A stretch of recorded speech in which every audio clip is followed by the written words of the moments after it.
It's a new time, a new place. But these guys have done this before. I had no idea we were going to draft Blaine Gabbert. Did your jaw just drop? Yeah, it did. Did you sense the silence? I doubt Gene Smith was on Twitter. I don't know. You never know, man. Gene Smith might have a couple burner accounts out there. You look at these media guys. These are the weakest people on earth. Why do I think he's talking to me and not 6'6", 245 Austen Lane Brent, are you listening right now? It's Austen Lane. You're taking away my comfort food in the most uncomfortable year of all time. It's Brent Martineau. We call it a Minshew Monday here on Action Sports Shacks. But those are more crapshoot picks, man. I mean, you can get Telvin Smith and you can get, oh, yeah. From Jacksonville to wherever you stream, watch, and listen. Welcome to the Brent and Austin Show. Happy Thursday, everybody. Hope everybody's having a good week. What a weird week weather-wise here in Jacksonville. You get 7 o'clock and the lights go down and the sun goes down and it is cold out there. Wake up in the morning, you go outside, that sun is shining. It's a beautiful week in Jacksonville. So I don't know which one it is. I got hand warmers out at night and shorts on during the day. I'm going to need Mother Nature to make up her mind real quick, please. Because this is like when I get sick. It was like when the temps like kind of fluctuate and everything. And we're getting to that point. But I think it's supposed to be pretty sunny this weekend, but a little more on the chilly side, especially Sunday. Yeah, well, you start the show with some weather. Coldest winter, it feels like, in a long time. Like, I have no idea if that's what the numbers say. It just does feel like that. We have recency bias when it comes to the weather as well, and we forget everything else. But it's been like, it felt warm 2 or 3 weeks ago. I feel like I was sweating and things were hot in the car. And I was like, whoa, I haven't felt this in a while. I think it goes all the way back to like early December, late November, early December, where we had that kind of weather. Everything else has been kind of on the cooler side, which I actually kind of like because it feels you get a little different in the seasons. No, without a doubt. But also, I'm not going to complain about the cold weather because, it's Florida. Well, that's true. Yeah. Yeah. It's all relative. Yeah, But I'll tell you much. this now. My sister and her kids are down. They went to the ball game last night. They're leaving in like the fourth inning. They were cold. Really? I thought they're from... Yeah, they're from Massachusetts. Yeah. And they're cold. The heck? Now, they're either just soft. Might be. Definitely just. I mean, they seem like really nice people, but I don't know. You On the can be soft nice side, I people and guess. soft. I guess mean, you that's can be fine. nice and soft. It goes hand in hand, huh? Hey, a couple of things to get to today. We will actually have some of the responses. Trayvon Walker, Aiden Hutchinson conversation. I like when we have these conversations, and Casey Kurt's doing a great job of pushing some of our stuff out in case you missed some of the show. And then we can engage again on social media about it, and that's really kind of what's going on. So we'll share some of the responses about that one. Some have been kind of interesting. I've actually been surprised at the responses about this topic, and we'll get to that in a moment. I also have had this one in the back of my mind all week, and so you got to think about this one a bit. We're not going to start off the show with it, but I want you to think about it. Let's just take the last 10 Super Bowl teams, winners. I don't even care if they're the winner, but obviously you kind of want to go for the winner. Which team do you think the Jags should be modeled after? I think a lot of people believe that the Jags were being modeled after the Kansas City Chiefs. Doug Peterson, get the quarterback, want to score 30 points a game. Well, interestingly enough, that's not who the Chiefs were this year. Yeah, for sure. So, I mean, the Chiefs have had different variations of themselves, but we'll get into that. Think about it. Which Super Bowl winner or Super Bowl participant over the last decade do you see the Jags being most like? And the quicker path, too, of course. We're not talking about ripping up the whole roster and saying, all right, let's try to build it again. So the example of this is, Austin, they're not going to be like last year's Philadelphia Eagles team. I know Philadelphia lost in the Super Bowl now 2 seasons ago, but they're not going to be like them. Like, they are not physically built to be like that. They don't have a Jalen Hurts kind of quarterback. They don't have that mega offensive line that's going to bully ball you around. Like, the Jags are not going to be built like that, and right now it doesn't look like they can be built like that. Yeah, I'm trying to find some teams to compare him to, and it's hard, man. I mean, ideally, you want to compare him to the 2024 Super Bowl winning Jacksonville Jaguars is what, you really want to do. That would be nice. Yeah, this is going to take me a while because, I get every team is built differently, but, I'm not ready to call Trevor Lawrence Patrick Mahomes. So it's hard to say, well, they're going to be a Chiefs blueprint. And that's what was always so difficult about the Patriots, right? Correct. Yeah, but at the same time, I mean, with the Patriots, I can come a little more on board just because, like, Brady is the GOAT, but I don't think he was ever dynamic like Patrick Mahomes. You know what I'm saying? Like, he has the vision, he has the quick release, he knows where to throw the ball. I think like, if you're going to model a team at the quarterback position, it could be more of the Patriots than the Chiefs because I think there's only one Patrick Mahomes. Interesting. We'll get to that part because I think people have tried to do the Patriots thing, the Patriots way, organizationally. Have they tried to do it from a roster build? Because I also think you can make the case that the Patriots weren't even that good a lot of rosters that they even won. Like, they weren't the best roster in the league, but Brady elevated them. Belichick elevated them. The organization, the culture, the everything else elevated them. But I get what you're saying. You're kind of like, hey, are you going to build about things like the Lamar Jackson Baltimore Ravens? Well, probably not, because how many Lamar Jacksons are there? Yeah, I mean, it's not like you don't have a Travis Kelce, and Evan Ingram's a legit tight end, but he's not Travis Kelce. Nobody is. So it's hard to say, well, let's make them Chiefs when you don't have a Patrick Mahomes, you don't have a Travis Kelce. Yeah, so we'll get to that, and I'm going to give you some time to maybe like an hour, maybe even it's in the noon hour. I got mine already. You already know. Okay. I actually do want to do this almost live. I mean, I've did a little homework on it. I've got my own thoughts on it. But I think when you go down the list, I think it's great debate. And why not ask this, right, internally? Like, why wouldn't you ask this? You know this is what gets to the mountaintop in the National Football League. Aren't we trying to do that? Yeah, but I get it's a copycat league, but you have to be careful trying to be like another team because no two teams are the same. No two teams have the same personnel. So it kind of comes around to, do you want your team to fit another team, or do you want your, to set up your players for success and model them around your players? So once again, like I'll do a deep dive here and I'll try to find a team that I think is comparable, but it's harder than it sounds, I think. Yeah, and one of my thoughts on this, by the way, it could really impact what the Jags are doing free agency, depending on how you feel about which team you want to mimic. All right, so we'll get to that. That's part of it. Another one, I love this idea that you brought up really in the last couple of days, and this was probably spurred by the Doc Rivers stuff. But which sport has the shortest leash of head coaches in kind of the major sports? I think like soccer can be really quick triggered. Yeah. If they sack those managers rather fast. But what about the rest of the sports world, and is it right or wrong? Nick Saban, I saw an article about Nick Saban late last night into today, and it's just like it goes back to what I was talking about earlier this week, and I don't think people are going to like what I have to say about Nick Saban on this part, but we'll help Nick try to fix college football to a degree. But I got to start with this. Holy cow, when the phones go down, we're all in trouble.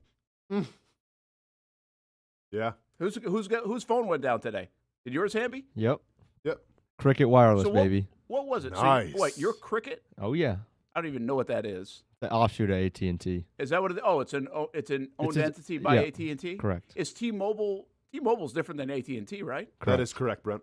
But did they go down too? No. No, I don't But think so. a couple people did, I think. Yeah, because I saw a statement through our email. Like, I saw all this because of the email interaction with the news department, and there was a statement by T-Mobile issued too. So I was like, well, maybe they went down. Like, I have AT&T, and so mine went down. I didn't even realize it because you're in the house. I'm not getting, like, I wouldn't even have known until I got out of the house. I was on the Wi-Fi anyway, so I was still getting everything that I normally would get. But then you don't get everything you normally get. You're like, whoa. Yeah. I mean, a half hour, or is it back? Are we back? I don't think so. I mean, We're I think still not back? Well, as long as you're clicked to the Wi-Fi. Oh, yeah, I still get you're- SOS. Because you can still call 911. Do you have Wi-Fi on your phone right now? Yeah, right now we're good in the building. Yeah, it's okay. That's what Yeah. I'm saying. But not when I was obviously not when I was out of the building. But like Steph had told me, she's like, yeah, if you turn your phone off or on, or your data off or on, or whatever, then it will come back on. But that's not the case. So a little story today, like Kaylee was going to, on Thursdays, like I think once a month or something, she goes down with a few of the kids to some leadership deal in St. Johns County, but it's way down in St. Augustine. And I don't know if it changes places, different place, but somehow she got turned around where she thought she was going. Yeah. And then she couldn't call anybody, text anybody, get the maps going on the phone. So she had no idea where she's going. Break out that MapQuest, Kaylee. Print the directions. Where are you? Dude, Stop at the local McDonald's just to get on the Wi-Fi. Hamby, I think you're probably too young for MapQuest, right? Like printing out the Oh, no, he because doesn't know you had cell phones and everything, man. I mean, I'm talking about when we're going to different towns in central Wisconsin, man, and it's a lot of country roads, kind of confusing and everything. Had to print up those MapQuest things, and yeah, nothing like safe driving where people want to talk about driving and texting. How about driving country roads and trying to figure out on a MapQuest where to go? Oh, and by the way, we have deer as well, so adjust accordingly. That's so funny you said that. Was going to be a part of my story here. Oh, my bad. No, it's good. Okay. My sister said the same thing. She's like, everybody complains about texting and driving is different, but people looking at their phones or looking at like the thing in the car while you're driving, it's talking to you, the navigation systems. And like MapQuest was 20 times more dangerous. Correct. If you're by yourself. It was a liability. If you have somebody else in your car, I mean, that's fine, but like theoretically, I wonder if it happened where somebody sued MapQuest. Probably not, right? I mean, you think about like you sue McDonald's for hot coffee, things like that. Yeah, somebody probably in did. the history of man has had to sue MapQuest because they're looking at their driving directions, weren't looking up, and hit something. He has no idea what MapQuest is. Have you looked it up? Google it? Whatever? It was the game changer, man. MapQuest was. So here's the deal. MapQuest was basically you put your, the internet was alive here, right? So you go. Ask Jeeves. This was not that long ago. thriving. Like I'm not taking you back to the 70s. Well, here. I mean, it was a long time ago, though, Brent. Oh yeah, I was in high school. When we used to take when I had a lot of travel ball tournaments, my dad would print them out. Yeah, there you Yeah, go. and there you go. I'd shout it. Yeah. So you print them out, and you got like 2 sheets of paper or whatever, depending on how. Well, I distinctly remember too, like being a kid, like I'm talking 3rd, 4th grade, going to hockey tournaments, and like my grandma using a map, like a real map. This was not long ago that you would go to AAA before you were to go, and they'd give you like 16 different maps. Yeah. And mom's in the car breaking out the map. My unfolding it. It's anxiety like this big. driving in snowstorms using a map. But like you're in the Oregon Trail or something, like there's no way, man. Like if I see a map now and I try to navigate, like I try to find my way from here, we'll say to Charleston, South Carolina. If I use the map, there's no way. No way. No. Well, here's the other dangerous part about the map. The map is like this big. Oh, yeah. Which means you can't see outside half your the other car. mirror, right? I mean, mom's holding that up, dad's driving, and he can't even see in the right side. I mean, like the whole thing is blocked out. Yeah. And we thought that was safe. Yeah. Did you, Brent, because you kind of grew up in a smaller town, right? Yeah.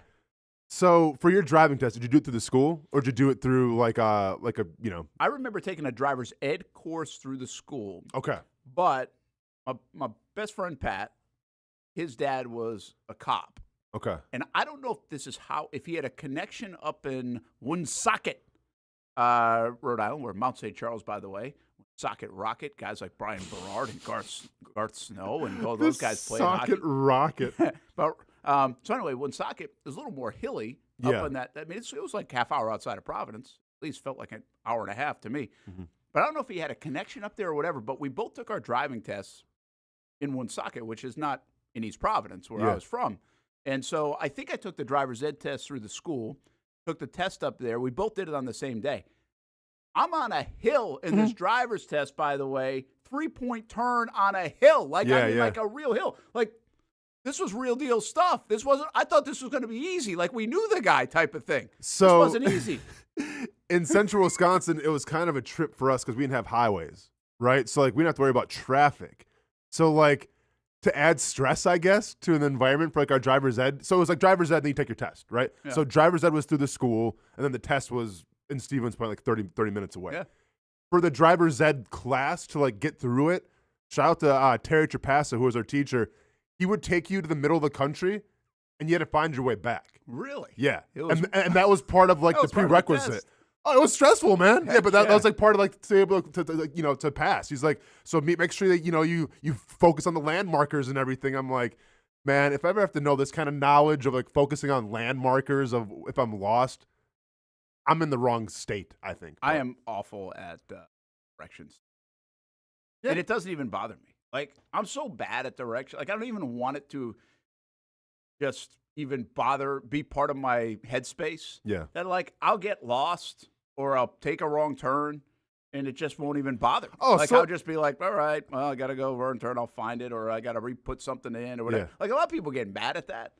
I don't. Now, once in a while, if I'm not like paying attention, missing exit, and I got to go like another 12 miles for it, then I start getting pissed off. But I'm bad at I just don't. It's just not part of my headspace. I don't pay attention to it. I would not find my way back. Like I probably wouldn't, or I would eventually, but it would take me a few tries. No, like when it comes I was to going to say days. No, but I hear a few you. tries. But no, when it comes to highways and roads and things like that, I'm the worst. Like you could tell me, hey, take 295 and then go south. I'm like, wait, what? Which one's 295 again? Like I have zero idea. So. Yeah, Steve Sesnick, who helped build this place, he's got the answer on AT&T. It was only AT&T that was out. People thought other services were down because they were trying to contact AT&T users. So there's your lesson on today in the outage. But apparently it's still down. Yeah. So the wild, wild west. It's like the old Are you days, okay, people. Brent? Because I know you're kind of affected by this more than I am. Yeah, I'm okay Obviously, now that I I'm was at celebrating. work. Yeah. I was like, whew. It was a quiet 20 minutes. It actually, I was like, I wonder what would happen habitually. How long would we have to go with the phones being down collectively? Okay. Collectively? Oh, yeah, collectively. Okay. To get used to it being down. You know what I mean? Like if you're down for like a day, whatever. If you're down for a week and you start like obviously doing things to live life that don't necessarily require you being told how to live life. What's this? People would actually being like outside? share meals together. Yeah, like What is that? I'm wondering, like how quick would we kick back to the old days? And would we like it? Or would we be like, oh, thank God the phone's back? Yeah. You know, like where would that line be? Would we need to be down for like a month to enjoy it? A week? Or would we just be like, see ya, we're coming back, man. We love this thing. No, I just feel like people are too tied to their phone. Like it Really? would. I think going back to the way that it was is like you can't even comprehend that anymore, Brent. Yeah. Like, do you know how much is tied to your phone now? Oh, yeah. Well, believe me, I do. Yeah. Listen, I always say this. Like, I know we pay a lot for the phones. Yeah. I'd pay more for my phone than my house if I had to. What a flex. No, I mean, I would. Yeah. I mean, I use it way more. Sure. But here's the thing, though. You can use a cheaper, like, I mean, you have, like, the latest model, and obviously you're in, like, the, the media game, so you kind of have to have the latest edition. Yeah. I like to keep up with the Joneses on the phone. How long could you go by yourself without a cell phone? Like, theoretically. No, let's make it a competition. How about I give you, I mean, because, you're Cash Money Martineau, so I have to make it worth your while. I'll give you 10 G's. How long can you survive? Could you last 3 weeks without a cell phone for 10 G's? I'm trying to answer this like, Yeah. Well, I real know. life. Backyard fireplace, I know. 10 G's is kind of whatever, but. no, I'll take the 10 grand. No, I know he's like, well, 10 G's, I mean. I spend that in propane a month. I'll take the 10 grand. 3 weeks worth without the phone. Well, first of all, this would really hamper our show. Oh, can't do it already. All right. Thinking about Twitter. Well, I'm Thinking just about saying, the Instagram reels. We're doing a streaming-only show. Hey, all right. Can I yeah. use the computer at home? No, take everything away. Zero I gotta technology. take everything away? Yeah, and keep in mind, you still have me. Well, I'm not going to type anything on Twitter for you, but you still have Hamby to help you out with Twitter as well. All right. Well, 3 weeks? Can't do it. It'd be hard. Oh, we got to have intervention for He'd Brent. have to take all of his PTO, which he never used, probably 3 used it anyway. weeks, He'd have Brent. to take it then. That's nothing. That'd be hard. We've been doing this show for 3 weeks I almost couldn't take now. a Battle of the Sunsets picture. Oh. Hey, I couldn't. how about you just enjoy the sunset? How does that sound? How about you just take your eyes and look Yeah. at it? I don't know. I mean, I'm just trying to be honest with I you. know you are. I don't know if I can do that. Like like as we currently sit right now, I mean, I don't think I could do that. Hamby, But I would probably attempt to do that. I mean, 10 grand is 10 grand in 3 weeks. I just got to go off the radar. oh, Brent, you'd be like itching and scratching. You'd be, It's man. like anything else. Like we did this like big kind of diet almost 2 years ago now. If once you get cooking up, but you do need like a week and a half, even two. Like sometimes when I've done like Detox. the diet stuff, I'm like, it really takes me until 3 weeks because it felt like my body wouldn't feel what we were doing for 2.5 to 3 weeks. But then once you feel that and see that, you're like, okay, I'm good. But you got to get through that first 2.5 weeks. Maybe it's even a week. I mean, that would be hard. But you know what? If you're forced to, what you got to do though is you just can't let me. Can I not have it? Brent, it's part of this thing. I got to keep it in done. my pocket and no, not use it? it's over. It's gone. Let it go. I It's can just gone. let it go? It's Well, it's if gone. I didn't have it, I think I'd be okay. Oh, I bet you'd be sweating. But like, if I were you for this $10,000, Yeah. I'd make me have to still have it. Oh, just to try to Just make it torture. worse. You know, that'd be the torture part of it. Like it would still be like going off. It'd be like someone's calling you. Be like, It's like, how would you not pick up? yeah. I'll have to put you in a straitjacket, man. Yeah, that would be really hard. Yeah. You know what? I mean, we're It's a completely good off test. topic here. It's a good test. Well, that's the thing. So you know who Mr. Beast is, right? Yeah. Hamby, you know who Mr. Beast is, right? It's right in your wheelhouse. I mean, I don't really watch him, but Hater, yes, okay. I'm very Hating. familiar. Yeah. So he does like these crazy challenges. Like someone has to like spend 100 days in this padded room with like just food in a bathroom. Can they do it? Things like that. Mr. Beast should get like 30 millennials or Generation Z people and see who can go the longest without a cell phone. And like the winner gets like $1 million because it's Mr. Beast. Yeah, that'd be great. 5 days probably. I mean, they call Survivor. You know what? Make it a reality show. Let's go. What are Let's they go, doing? Brent. Right? Let's go. Maybe we are onto something. I think we got something here. Should we contact Mr. Beast? Well, you could probably pay for it. Well, wait, I'm not going to contribute to that. No. I don't. Here's the one thing. I'm trying to think of what I would miss the most. All right, what would you miss the most about your phone? Like you probably Hey. you could easily. I mean, I could go a year for 10 grand. Yeah. What would I miss the most about it? I mean, honestly though, music. Yeah. Music's big. Yeah. Because then I lose all my music. Workouts and stuff like that. That's what I'm supposed to do when I'm working out. Hum like I'm a psycho. Talk to people in the gym. MP3 Talk player, to baby. people, yeah. Talk to the older people in the gym. Can you imagine what they're Oh talking about? man! Airplane, sitting next to somebody, can't have the headphones in. They're talking to you on an airplane. I'm trying to take a nap. I'm trying to decompress. I would probably sleep a lot more. Yeah, that's true. Right? Yeah. You'd be very refreshed. Hamby, what do you miss the most? Probably, I think I'm siding with the music or, probably Kirk Cousins highlight videos. bruh. Probably I'm just gonna have to say FaceTiming my girlfriend who's long distance. Yeah, that'd be tough. That relationship is over. Oh, That relationship is over. better start learning how to write on a piece of paper That's right. and then use some stamps. Can you call the home phone? You have a home phone. No, you don't. You'll Yeah. have to get one. I'd have to go to my parents because they still do. By Hammy, the way, maybe you can have call waiting there too. Like that. That'd be. Hammy, but where does she what live? you have on your phone? She lives in Orlando, so I just could drive Long down. distance. Okay. I mean, It's what? right next door. You're fine. It's right. Right? I mean, yeah, but I like, mean, yeah, just don't go during rush hour traffic. You'll be there an hour and a half, 2 hours. You're fine. Just A meet long at Bucky's distance. nightly, and you can have dinner. Ain't no, you can run there if you really had to. you guys are ridiculous. And you act like she's in California. Or I something. didn't say anything You of act the like sort. she's like studying abroad or something. Good, I mean- oh, bad. I think the thing I would miss the most, like I would have a major problem coming back to after 3 weeks and seeing my email.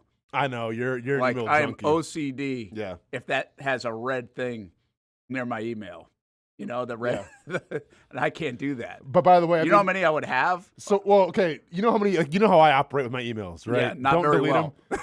So I'm gonna give you a number, all right? And I want to see how much this is gonna trigger you. Okay, real quick. 111,540. Unbelievable. Yeah. But that's unread. I don't know. It just says emails. Okay, but that's different than unread. Oh yeah, 1,111,449 now unread. That's amazing. Yeah, man. That's too many blue dots. Yeah, I mean it's a lot of blue dots for sure.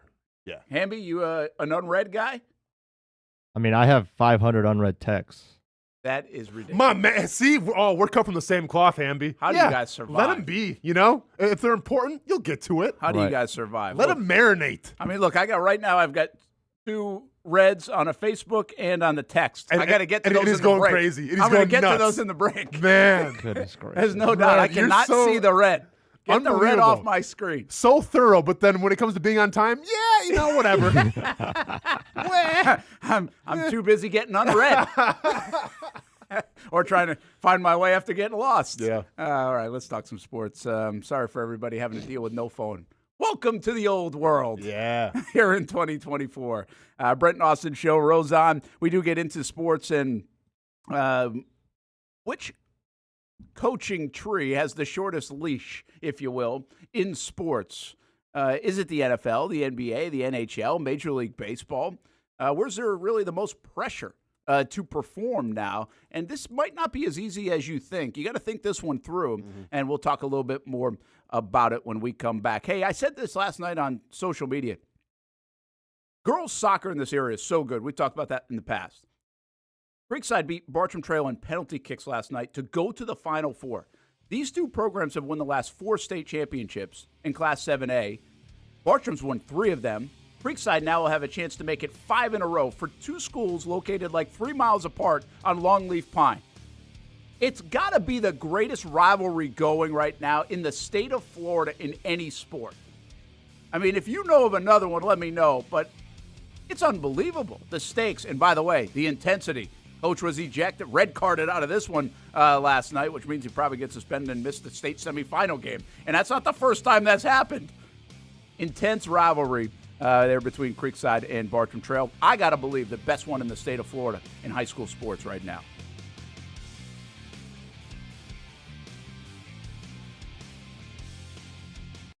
Just be yourself.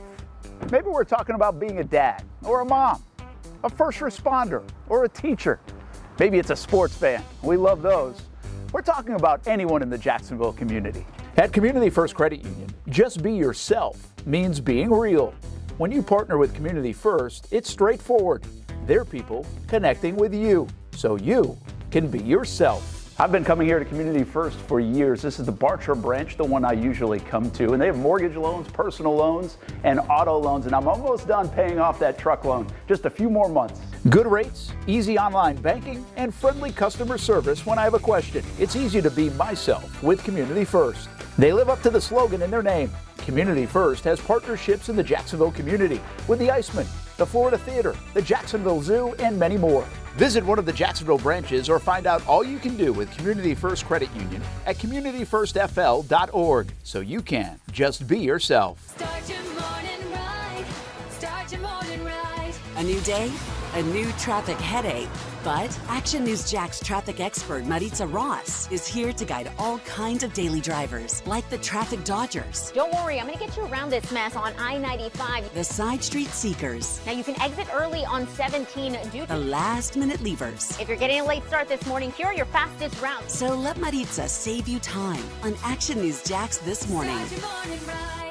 I like to say everybody has a story, and sometimes we're a part of other people's stories. That's the case here at Nimnicht Buick GMC. My family and the Nimnicht family. We've purchased 6 different vehicles from Nimnicht Buick GMC. Maybe you're in the market for a truck. Well, let me tell you about the GMC Sierra. I absolutely love mine. I've had a couple of these. This one's a 2020, but right now on 2024 GMC Sierras here at Nimnicht Buick GMC, there's special financing. A year ago, we purchased a GMC Terrain for the kids. Financing rates as low as 2.9% right now for eligible buyers on Terrains and Acadias too. Looking for used instead of new? Buy a used car with the Car Bravo program. Nimnicht Buick GMC certifies all makes and models. Let the #1 Buick GMC dealer in Jacksonville take care of you and your family. Come on out and see the showroom, meet the fantastic people, or shop online at nimnichtbuickgmc.com. Nimnicht, your friends in the car business since 1941. GMC, we are professional grade. I've been forecasting the weather for a long time, and no matter where I go, I always get asked the same question.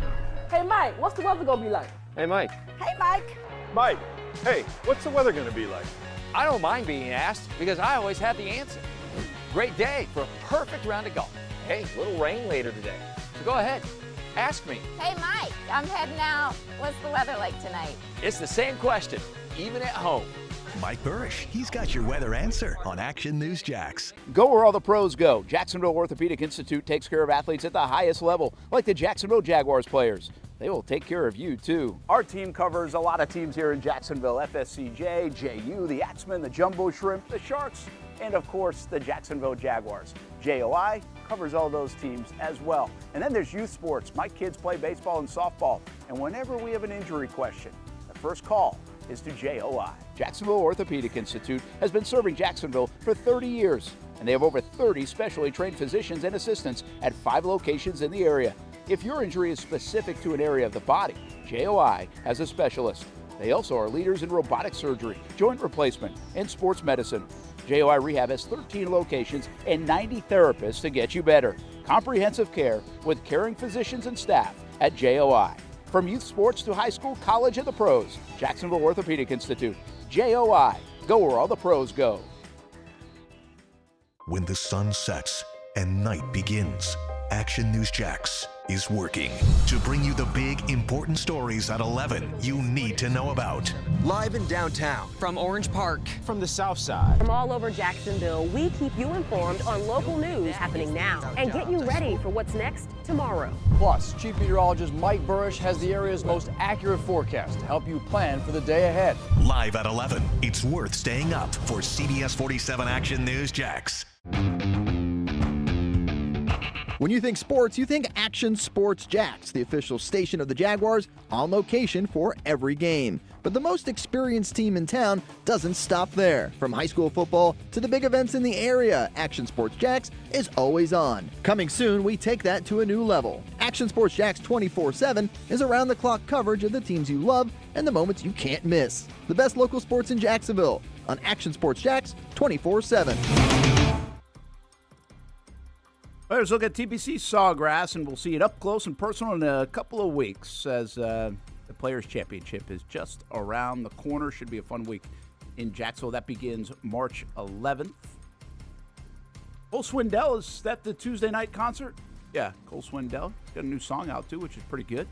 I know you don't listen to that, Austin, but I do. Oh, no, he's country, right? Country guy, yeah. What happened? I thought they went electronic house music, the Chainsmokers, and then country. And then Chainsmokers again, and then country. It feels like it's a little more 3 out of every 4. Got to keep it a little more reserved now. The kids are going too crazy for the Chainsmokers. Was the Chainsmokers crazy one? I didn't hear negative reviews. No, I have no idea. I wonder that.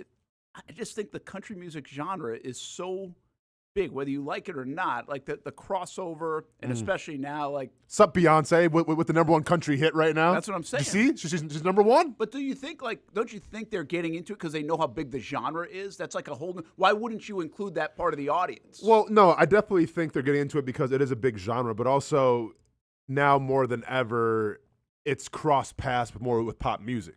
Right, back, in the 90s and the early 2000s, it was more traditional country, right? So you didn't really see a lot of crossovers because, you can't take, necessarily an R&B singer and then go with some twang and have a country song. But now, with the, I feel like Florida Georgia Line was one of the first ones to do this.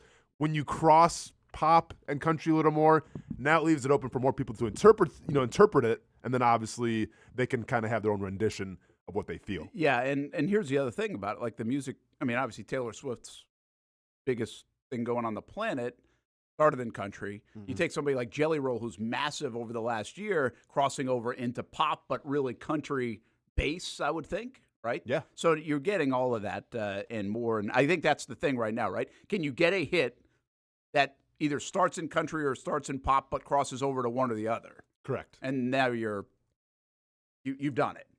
That's what I would assume that's what most artists are trying to accomplish now, as well. Brent Martineau, Austen Lane, Jason Hamby. Yesterday we had a conversation about Trayvon Walker and, indirectly Aiden Hutchinson. But the overall thought was, did the Jags do well with Trevor Lawrence and Trayvon Walker? And I think most people would say Trevor Lawrence okay. So it really goes to Trayvon Walker at 3.5 sacks and then 10 sacks in his second season. You said if we could pick one player, Hutchinson or Trayvon Walker, rest of the career, you said Walker, because the ceiling, you think, is maybe higher than Hutchinson, especially the way it's trending. The floor is probably better with Aiden Hutchinson. Mm-hmm. Kind of like the response, and we threw it out there on social media, and there's been quite a few responses on it, and somewhat surprising responses. This fan base in Jacksonville, or at least the vocal ones on social media, were highly critical of Trayvon Walker after year one, and maybe even a few months ago. Yeah. And especially with what Aiden Hutchinson's doing. I still thought a lot of that would carry the freight and still shape people's opinions and what they see and how they feel. I was really surprised to see how many people at least interacted with us on this particular topic and said, heck yeah, Trayvon Walker. Yeah. That surprised me a bit. I mean, there's definitely a recency bias, right? And I think a lot of the frustration obviously came from his first year because when you take that number 1 overall pick, you expect a difference maker right away. And that's never what he was going to be. So, fans had to be a little patient, which I guess it's hard to justify with the number 1 pick of being patient, unless it's the quarterback position. But I think now, with recency bias, he had double-digit sacks. I think like you hit that mark, you hit that, that you eclipse 10 sacks, and it's like, all right, people are on board with you now. Well, I think there are a couple of things. I think if you get to 9 sacks, it'd feel totally different than 10. Like that double-digit number seems massive to us. I also believe the Jags now can boast that they have the best tandem in the NFL based on performance this year with 27.5 sacks, obviously with Josh Allen, but Trayvon's a big part of that. So I think from a perception standpoint, all those things factor in. I just wanted to really get to some of the responses. I thought it was interesting. Schaefer says the Jags media fascination with AH is insane, meaning Aiden Hutchinson. What's the fascination? This is sports. This is what we do. This is discussion. They will always be measured against each other. They were picked 1 and 2 in the draft. Like, I have no idea what you're talking about, Schaefer, because this is what is supposed to. This is like not comparing 2 football teams. Are you going to compare the Jags to the Tennessee Titans, Houston Texans, and Indianapolis Colts? Hell yeah, you're going to, because they're in the division. Well, this guy was picked 1 or 2 at the same position. And Thibodeau probably be thrown in here for you a long time to come, too. He's picked in the top 5. How these careers go, no different than Lawrence versus Wilson, Fields, Mac Jones, Trey Lance. That's how we measure this stuff. Like, what's the fascination about it? It's an ongoing comparison that will not change for the next decade, as long as these guys are playing football in the NFL. As long as they're playing at a very high caliber, because like the Zach Wilson, Trevor Lawrence thing's already done. You know what I'm saying? Like, remember how we were comparing him for a while? Like, when they play each other, we'll see what happens. Well, it's done now. Yeah. He's by the wayside. Justin Fields the only one that can probably sneak into that conversation. But so see, I never felt like it was Justin Fields versus Trevor Lawrence. Probably not, because they weren't. It was always Zach Wilson and Trevor Lawrence. Yeah, but at least they can be compared. The other guys right now can't even be compared. Trey Lance, is he ever going to play? Mac Jones looks like he's on his way out or down or backup or whatever. Yeah. And so and Zach Wilson is going to be a backup. So you're right. Those guys are even out of the conversation, it appears. BK Auto Advisor says, Hutch is the better player now. Let's see after year 5. He's going to give it 5 years. How about we just get through the rookie contract, maybe 4 years? That'd be good. But it is interesting where it trends. Costello, why aren't more people taking into consideration that Hutch was drafted as a senior and Walker a junior? He's literally an extra year to develop before being drafted. An interesting thought. Honestly, I hadn't thought about that. Does it matter? Maybe. It's no different than if we have a 21-year-old quarterback versus a 23-year-old quarterback coming out. I think Will Levis is 24 years old when he came out. I think he was older than Trevor Lawrence going into last season, where you got a guy like C.J. Stroud, who, by the way, is just 21 years old, right? Yeah. And same. That's one of the things about Anthony Richardson. Very young, very, very young when he came out. So it's a good thought.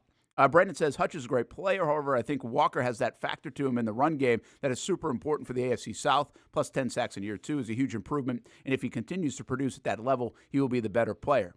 Fair enough. That's kind of where we're going with it. Mm-hmm. We got yes, and yes, very glad. Dude hasn't lived up to being the number 1 pick, says humble forever. I don't know. A 10-sack season, does that live up to it? Or do we have to it's still getting see there. more? Yeah, so it's on track. You got to see more. Yeah. But I think he's off to a good start. I think you can make the case Trevor Lawrence hasn't lived up to it yet. Like, has he done enough too, right? So, yeah, where does that line fall and how short is that leash to say it? Fair. But remember, Peyton Manning, after 2 years, didn't live up to the number 1 pick either. No, for sure. That just happens. Very pleased, says Celeste. Good pick. Would have rather they'd gone with Drake London, though.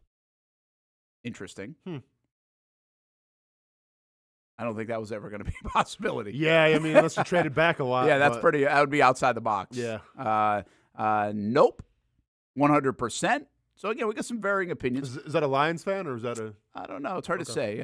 I can't tell. I agree. I'm taking Trayvon. He's really shown improvement. I could also see the potential for the first game he played in his NFL career. He is and will be a beast for years to come. Well, That was the frustrating thing, too. Yeah. That was Washington, right? Yeah, he had an interception and I think a sack and a half. Oh, yeah. And, like, dominated that game. did. And it's like, okay, well, never mind the whole Rashawn Gary comparison. This guy's going to come out right away and have, 15 sacks. And then, obviously, expectations were raised a little bit and then had his rookie year and, didn't reach him. This guy says, nah, man, he's the only one out there that would rather have Hutchinson. Hutchinson all day is who Jack should have drafted. So he says you're wrong. And I think that's about it. So I mean there might be some more. There really is cases for both of them. Oh, listen, if I'm in Detroit, there have been a lot of folks around here that are mad at the Jags for not taking Hutchinson over this last. But I think it really did change. That's the purpose of this exercise. You don't really see this happen a lot, where you kind of build a case or internally you have a thought and already shape an opinion early on, because we do that way too early. And then it changes. So I'll give you an example of it. Like Tank Bigsby. People are like, this guy's no good, right? Bad pick, no good.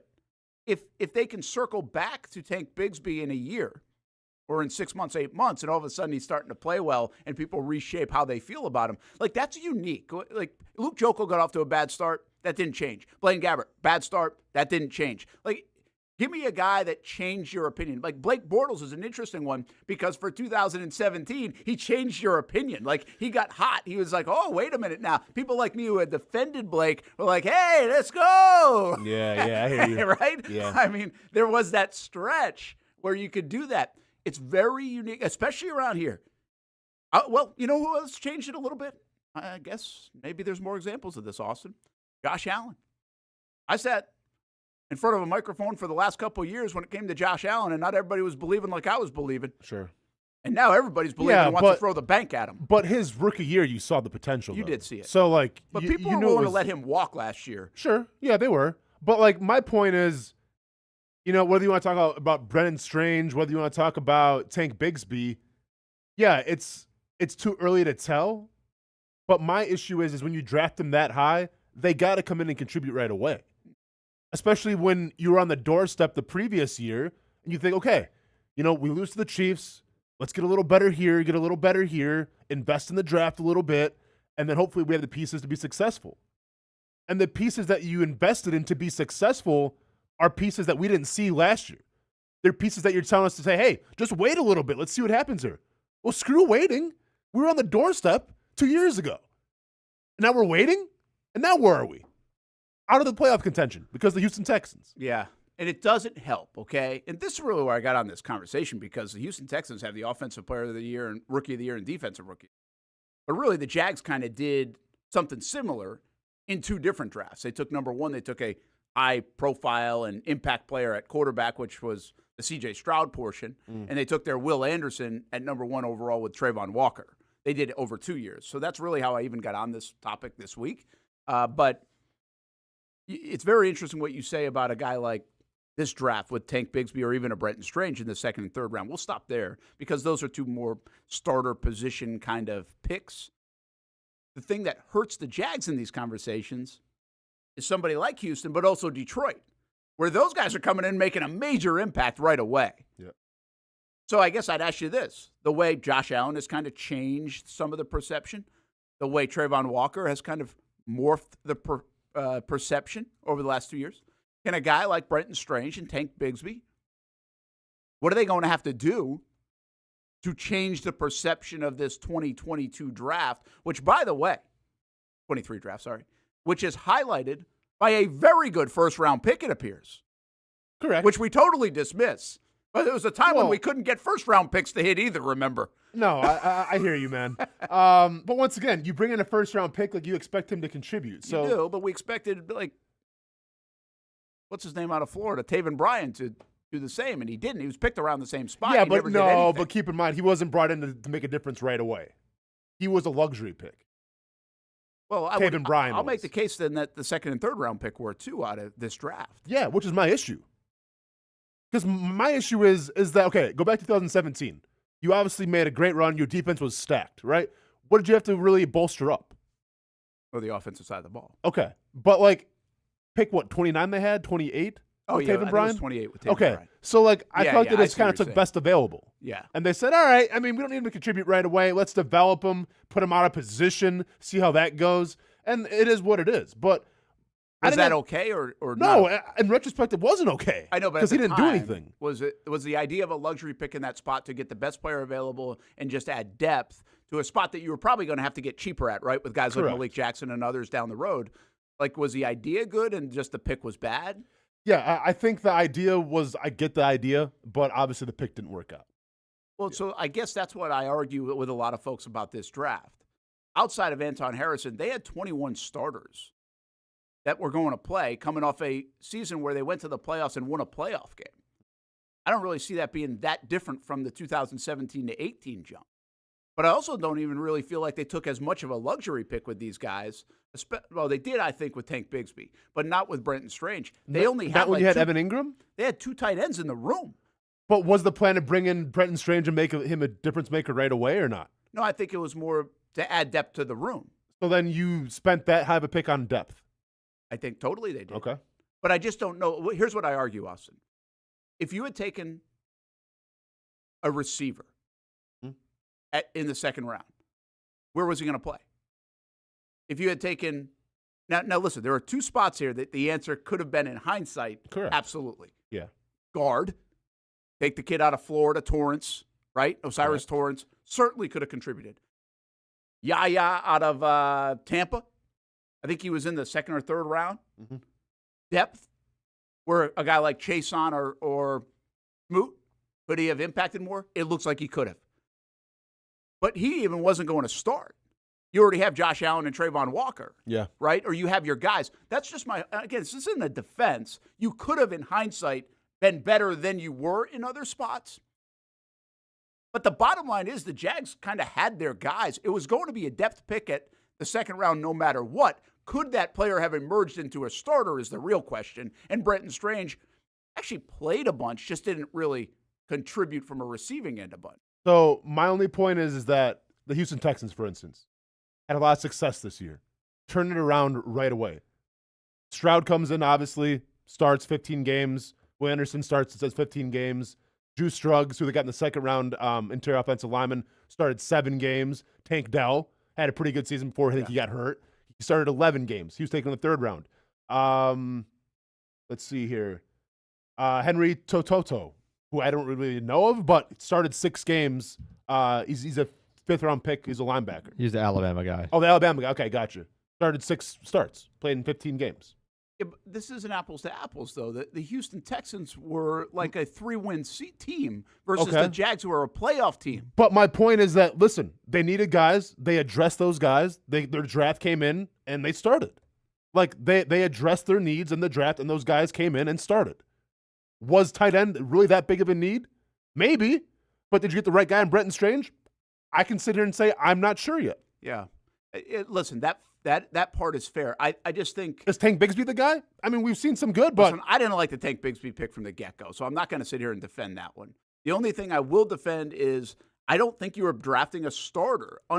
Most of the times you try to draft a starter in the 2nd round. I don't think you were in the situation the Jags were running it back, and that's why people criticize running it back, because you basically blocked up all your positions instead of maybe getting another player. Here's a better example, and I don't know if we can pull this up quick enough. Like the Baltimore Ravens, right, who were a playoff caliber team but lost Lamar Jackson, he got hurt. Or the Cincinnati Bengals. Detroit, again, is a different outlier here. They took 2 players in the 1st round, and I think they took 2 players in the 2nd round, and they all contributed. But if you have like a team like San Francisco, who was close, or Baltimore, who was close, again, these were playoff teams a year prior. How many young players impacted their football team in the draft? Now, what you're going to tell me at Baltimore is Isaiah Likely did. But he wasn't scheduled to until Mark Andrews got hurt. So if Evan Ingram had gotten hurt, would we have seen more from Brenton Strange? And maybe it wouldn't have been good enough. But I guess that's my point of it. Where's the opportunity on a team that's a playoff team that already has what they feel like is a lot of good players? Like Baltimore-wise is my go-to Yeah, here. so if you go with Baltimore, I mean, Zay Flowers, obviously. Oh, Zay Flowers. There you go. Okay. So he's their Like Anton Harrison, Yeah. first-round guy. Trenton Simpson, who played behind Raekwon Smith and Patrick Queen. Probably didn't play much. Tavius Robinson had only one sack. But once again, like played behind some pretty good guys. Yep. Who else? And by the way, Baltimore's a team that drafts very well, and that's why I want to bring them up. Yeah, they always draft very well. But I think, and I don't know if we want to wrap our head around this part, but the Jags, in many respects, coming off last year, were built like the Ravens. And I know that sounds kind of weird, but they just had spots pretty much locked up, and they were adding depth. Like, that was their main goal coming into this offseason, was to build and add depth. The 49ers had pretty much zero contribution from their draft picks other than Jake Moody, their kicker. Yeah, so, I mean, that's where, like, so to me, Houston is not a good enough example here because they needed to reset. They had so many open spots. Even the Lions, we know this about the Lions. They overachieved, it looked like, 2 seasons ago to almost get in the playoffs, but their defense was really not good. Like, they had a lot of holes on defense.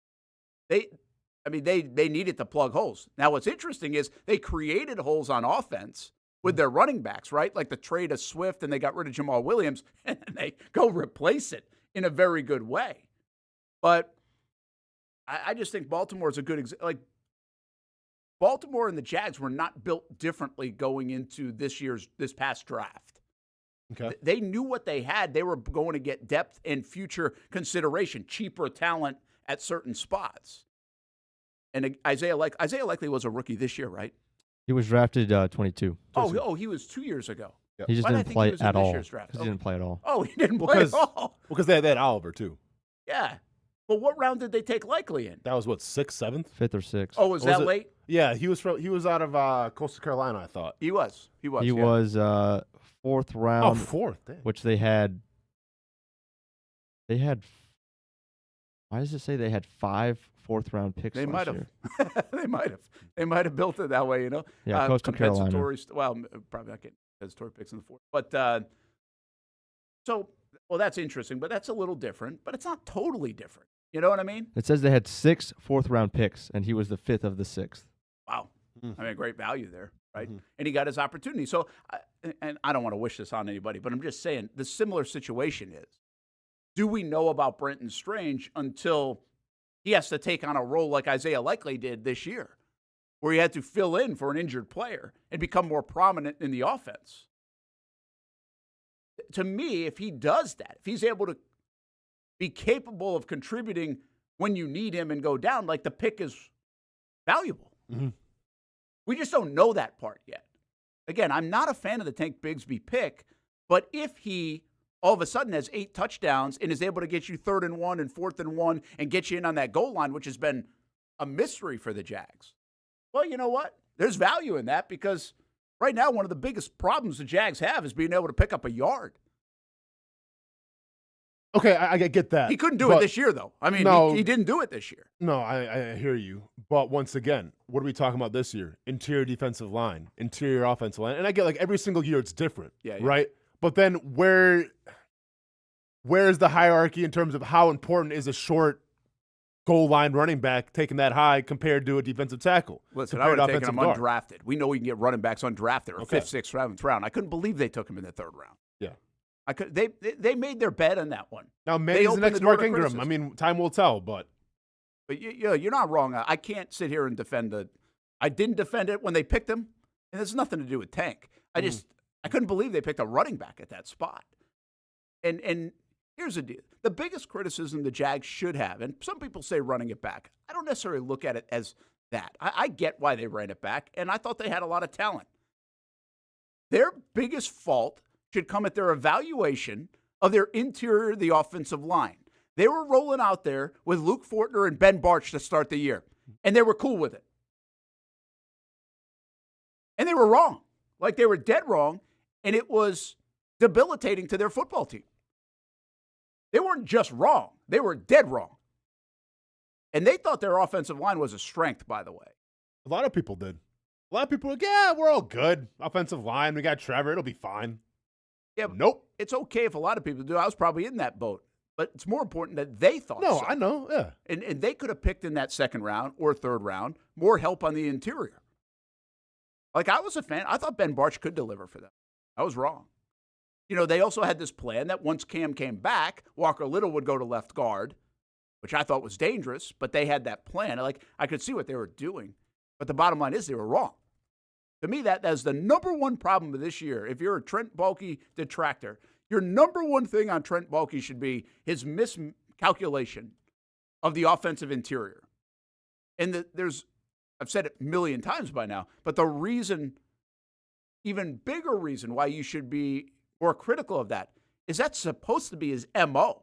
Mm-hmm. Like, his MO is inside out, trenches, big guys. And he totally missed on it.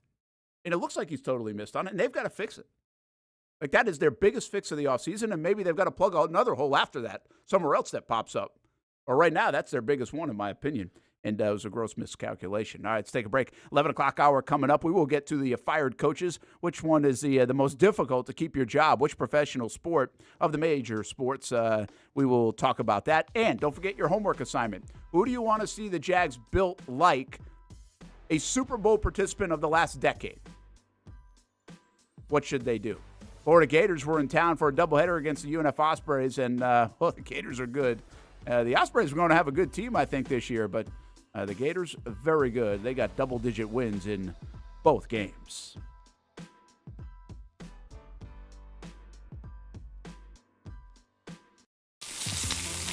In Northeast Florida, we love hanging out on the back patio, maybe grilling out lunch or dinner with the family, enjoying the good weather, or maybe enjoying the big game on the TV. Or maybe your favorite team in town, the Action Sports Jags team. This is great, except for when it's really hot or the bugs start coming out. But what if you didn't have to worry about that? Titan Outdoor Solutions will make your outdoor area a comfortable spot any time of the day, any time of the year. This makes too much sense. Titan Outdoor Solutions can give your home an upgrade. Customized pergolas, awnings, controlled shade, even retractable screens. The solution to beating the heat and the bugs and getting more use out of your home is Titan Outdoor Solutions. And this can even help prevent storm damage at your home. Living in Florida and living in your home is already good. Now make it great. Quality products, custom work, locally owned and operated. Visit TitanShuttersAndScreens.com or call 904-484-7580. Investigative journalism. It's the difference between the Action News Jack style of news and everyone else's. I'm Ben Becker. This scam is targeting residents on the South Side. We investigate so you're crystal clear how a story impacts you. I'm Emily Turner. Take a look at the fine print because you're still getting billed. Because our reporters don't just tell you what happened. We break down how it affects you and your neighborhood, which is why people are putting their trust in us. Action News Jacks at 5 and 6. It's local coverage you can count on. Stop by the new car sales event happening right now at Greenway Kia at the Avenues. $500 in a job gets you in a Kia. And Michael Montiero and the staff here at Greenway Kia are here to make it happen. Experience great customer service and become a part of their family. And while you're here, check out the Kia Forte GT line, full of comfort, innovation, and has driver assist technology. And how about the affordable new Kia EV9, the fast-charging, all-new electrical SUV with high-performance capability, 3-row seats with 304 miles of maximum driving range. Over 1,000 new Kia models, some starting at $199 a month.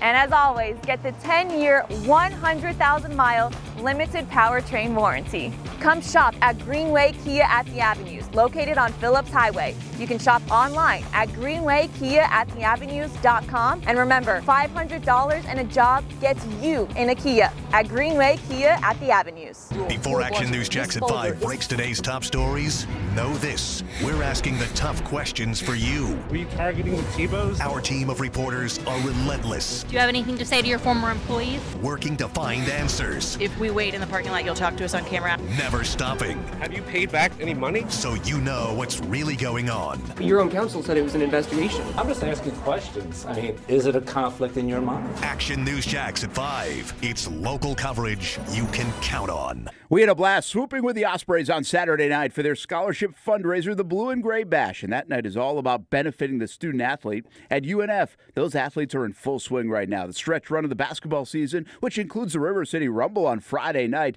in men's basketball. Baseball and softball season are now underway. Beach volleyball is the next to get rolling, and the golf team is coming off a big stretch, and a successful one at that. Nick Gabrelchek continues to shine, and in a field that included the Florida Gators, the Ospreys golfer won medalist honors. Next up, the Haight Invitational in March at Sawgrass Country Club for the golf team. There's a lot going on at UNF. A good time to see the finish of the winter season and the start of the spring season. Check out the upgrades in facilities and check out the talent on the rosters. UNFOspreys.com for all things University of North Florida. You can get scores, schedules, news, tickets. UNFOspreys.com. And don't forget to swoop with the Ospreys. Streaming right now on Action News Jax. Let's get your morning started. It's local. Take a look at this surprising video. It's breaking. It's weather 24/7. I gotta keep you guys safe. It's original. More trucks, more food. It's entertaining.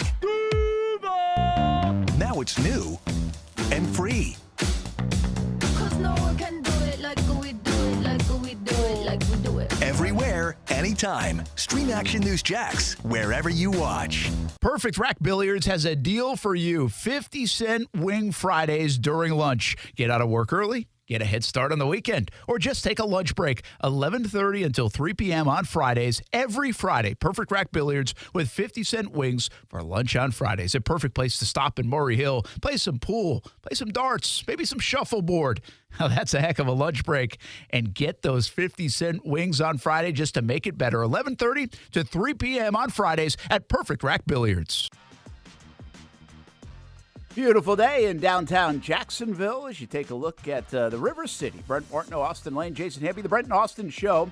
And we've got some fun stuff coming up as we continue to tell you. But if you're just jumping in and out of the show here or there, the Action Sports Jax 24/7 stream part of this new project is almost ready to go green, we feel like, next week. And we'll be at the NFL Combine for that. And really the only difference from your viewing pleasure, at least for this show, is that you can now get us on the Action News Jax Now app, which also you can get us on actionnewsjax.com, and you can get us on like Roku and Google TV and Apple Plus and all these other platforms, in addition to where you already see the show, which we appreciate you checking us out on YouTube, Facebook, Twitter, and Twitch. Plus, we push some things out on TikTok and Instagram. So we've got it all covered, and you can always check out the podcast. So for the folks that are used to listening to us from 3 to 6 in the afternoon, the podcast Hamby puts up by 1:30, I think it is. And so you can check out the podcast with the Brent and Austin Show on the Action Sports Jax channel. So find the audio and video. Come engage with us. And we're always welcome to hear your thoughts. And speaking of those thoughts, Steve Boston said Bigsby started showing me something. Shame it was the last game of the year, plus showed he can kick return. Forgot he did that at Auburn. It was like eventually the Jags said, we got to see what Bigsby has. They shut him down for 5 or 6 weeks, and then he eventually jumped back in there. Submarine Mike, big, of course, Iceman guy, had 22,000 fans over the weekend. The Icemen just keep on winning, by the way, 11-0-1 for the Jacksonville Icemen in their last dozen games. Good stuff. Give them the cup right now. That is really the next piece missing for the Icemen, right? Yeah. They got to get the cup. They've made some nice runs. Their attendance figures are unbelievable. They have built a nice organization here, and now can they get a parade? And it looks like they've got a very good team. They were in a tough conference and down, I think, around like 7th or 8th in the standings early in the season, and they have just catapulted right into the top 3 in conference play. Ace says, I'm at 30,147 unread emails. I like it, man. Ace. Welcome to the club, Ace. You are not the place. For me. Go on. You didn't like let's that just one. go ahead and like continue. Onward. Taking Taking a break. Steve says basically Balky put all his cards on development, and it bit him in the butt. Yeah, and maybe that's why Mike Caldwell doesn't have a job on the defensive side of things from some of that development. But you could also stake the claim on the offensive side of things as well. All right, you brought up an interesting topic, at least in our group chat. We'll find out if it's as interesting to everybody else.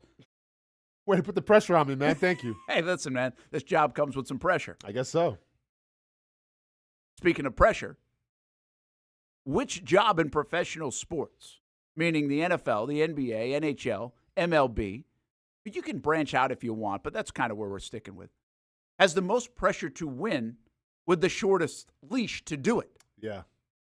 I mean, it got me thinking because obviously Doc Rivers and the Milwaukee Bucks catastrophe that went down, firing a coach, for being in second place after like 30-something games. I honestly, and I know it's recency bias, but I do lean towards the NBA of being the shortest leash. Because the way there's a couple reasons why. Number one, Toronto had a head coach win Coach of the Year, and that wasn't good enough, and they fired him, and they brought in Nick Nurse. Now, granted, that guy was there. I forgot the guy's name. I have to look it up. I think it was Wright, wasn't it? No, because he went to no, I don't think it was right. Okay. Well, we'll look that up. But it worked when they brought in Nurse, it worked when they brought in Nick Nurse, but, I mean, how many coaches have won Coach of the Year and then been fired the next year for not winning the big one, I guess? So I'm going towards NBA. I think you kind of know what you have in NBA. You can't really use injuries as an excuse. Like in football, injuries happen, other circumstances happen. NBA, it's like, all right, we have talent. Why aren't you winning? We'll see you later. So more than college football, which I think has boosters and everything, so they kind of want to get their money's worth sometimes. More than the NFL, where it's kind of like, hey, this is my friend. I want to, see this through and everything. I think the NBA is the most cutthroat. Well, it's interesting on the NBA side of things that the players can really dictate if they like you or not more and control your fate and destiny. I feel like that's the spot where the player input is the most. Whereas, listen, if the NFL, your quarterback doesn't like your coach, you're probably not going to go too far. But I really feel like NFL guys, and you've been in locker rooms, even with bad seasons, bad coaching, usually support their guy, right? You grow a bond and support. The voice of whether LeBron likes you or Kevin Durant likes you or Steph Curry likes you or Joel Embiid likes you or Kawhi Leonard likes you seems way louder in the NBA. So you better take care of the star is the moral of the story. No, without a doubt. And, I'm looking at the list here of, shortest-term NBA coaches. Gar Head, who I don't even remember, only coached 44 games because Michael Jordan didn't like him for Washington, and then he wanted him out. That's funny. I wouldn't have remembered. That's a great trivia question. I know, right? Rudy Tomovich, 43 games, fired. By the way, but he had to leave due to mental and physical stuff. He did? Okay. Yeah. Because he also had a lot of success. No, for sure. Then obviously Adrian Griffin was the guy from the Bucks who just got fired this year. Goes 30-13 in 43 games and gets canned. And a lot of that, and it doesn't look like it's working.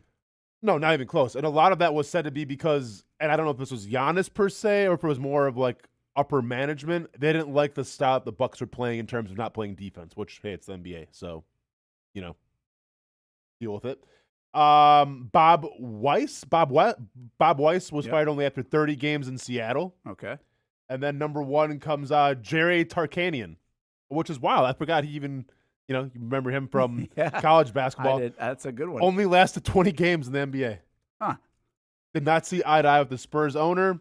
Led to firing after 20. So when was that? Does it say when it was? That would have been in 1992. 92. I wonder who came in. So, do you know who replaced him?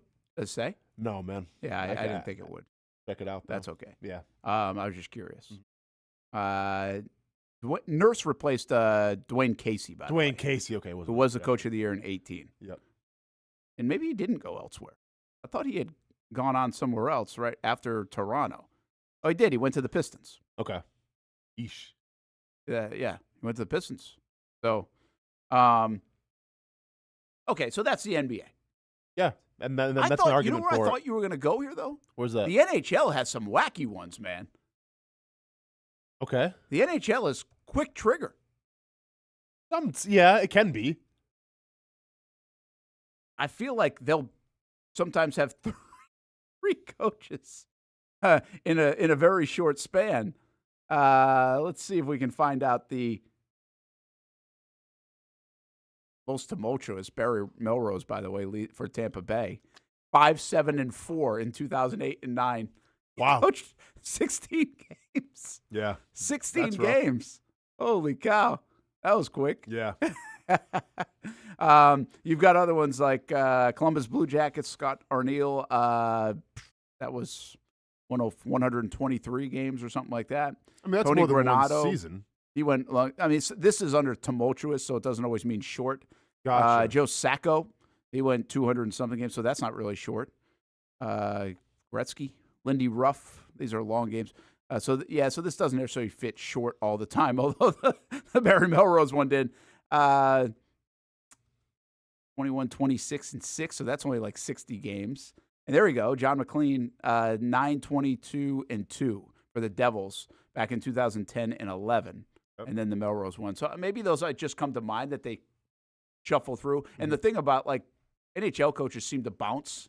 Like, they'll be hired right after and end up in a different spot. Like, I wonder what the average guy staying on a bench is. True. In hockey. It just doesn't feel long to me. It feels quick trigger in that sense, but maybe it just felt that way and is not factual. College football, it feels like we have long tenured guys, but it also feels like we've got a ton of buyouts. That's where I was going to go with it. It's not necessarily short. Yeah, I brought up major sports too. I didn't really bring in college football as the NBA, right? Yeah, you're not going to see a lot of guys fired, in one season. But you think about from a different perspective what the boosters have to eat in order to get the guy out. You can sense it's a lot more cutthroat in that sense because you have Taggart, you have Jimbo, you have guys like that who they're eating tens of millions of dollars just to see this guy go. Yeah, and so again, I was kind of referencing pro sports, and I just brought college into it, but it can be volatile, right? And it feels pro. No, for sure. But like my whole point I said with college football was, like, I get it can be on a short leash, especially with expectations at winning programs. But once again, these boosters don't want to cut anybody after 1 or 2 years. Like, they want to get their money's worth. Yeah, they do. There's a lot of money tied up in it. But so you go back really to the Major League Baseball can be quick. It's interesting you brought up the Nick Nurse one, Coach of the Year, and then this guy comes in and wins. Like, that was kind of what happened with John Madden. They were rebuilding the Cubs, right? And I think is it Renicky was the guy there? Is that the name? Who was kind of in the early part of the rebuild. And they were like, hey, thanks for your services. We're bringing John Madden in. Yeah. And Madden comes in and wins. But he didn't have to go through the mud of, like, the first year or two of the rebuild. It would have been like the Jags stripping it down early on with, like, Gus, 13 and 14, where they had, like, nothing, and then bringing somebody in at 15, which, I don't know, maybe you should have done that. But, like, that's the way it would have gone. That's what the Cubs kind of did. They were like, all right, we don't think this guy's going to get us to the promised land. This guy will. And that's part of it. I think that happens a lot in sports. I do think there are guys that can get you to a certain level, and then you're like, all right, that's going to max out. We need the guy that's now going to get us to, boom, win the whole thing. And I think that's what, like, the Chargers are trying to figure out, right? Chargers, for some inexplicable reason, lose a lot of games that it feels like they shouldn't lose. Injuries, though, as well. Injuries, but Staley just doesn't have the it or whatever else. Now you bring in Harbaugh, a guy that's been proven to have that, and he might be able to get you there. So that does take us to the NFL. There's a ton of pressure in the NFL. I mean, Doug Peterson won a Super Bowl, had a statue built, and 2 years later he was fired. Unbelievable. I mean, Frank Reich, case in point. Reich is another one. It can be very quick trigger. Urban was a different set of circumstances. Yeah, I mean. You go, how about Steve Wilkes, what he's been able to do? He's even had impressive stuff, and he's still gone. The way they reset it out in Arizona when they got Kingsbury in there. You've got a short life. The guys that did well in Houston during the muddy part, they still got rid of them. Right? Lovey, and before that it was, the name escapes me, but he did a heck of a job with them. Lovey Won like 2 games though, didn't he? Or 1 game that 1 year? Yeah, Whoa. well, he was there for 2 seasons, I think. Yeah. The year prior, it felt like he had done a pretty good job with them. And then Okay. I think they really got mad at him mad 'cause for he winning won. 2 games. Yeah. You know, Adam Gase was a short guy, it felt like, in terms of stints. Mhm. But the NFL, like, here's the deal. Doug Peterson, who just gave Jacksonville, I know it doesn't feel this, back-to-back winning seasons after having the 2 number 1 overall picks, and the back-to-back winning seasons come for the first time in almost 20 years. If the Jags don't make the playoffs next year, there's going to be a ton of noise to get Peterson out. Mhm. Yeah. Don't you think? I think so. Is that fair? Yeah. I mean, listen, if the Jaguars don't make the playoffs next season, right? One would assume it's because Trevor Lawrence hasn't progressed where we thought he was going to progress, right? Is that fair to say? Yeah, I think like so. he's not going to throw for 4,000 yards and not make the playoffs. Yeah. Not going to happen. Well, Doug Peterson is supposed to be a quarterback whisperer, supposed to be a quarterback guru.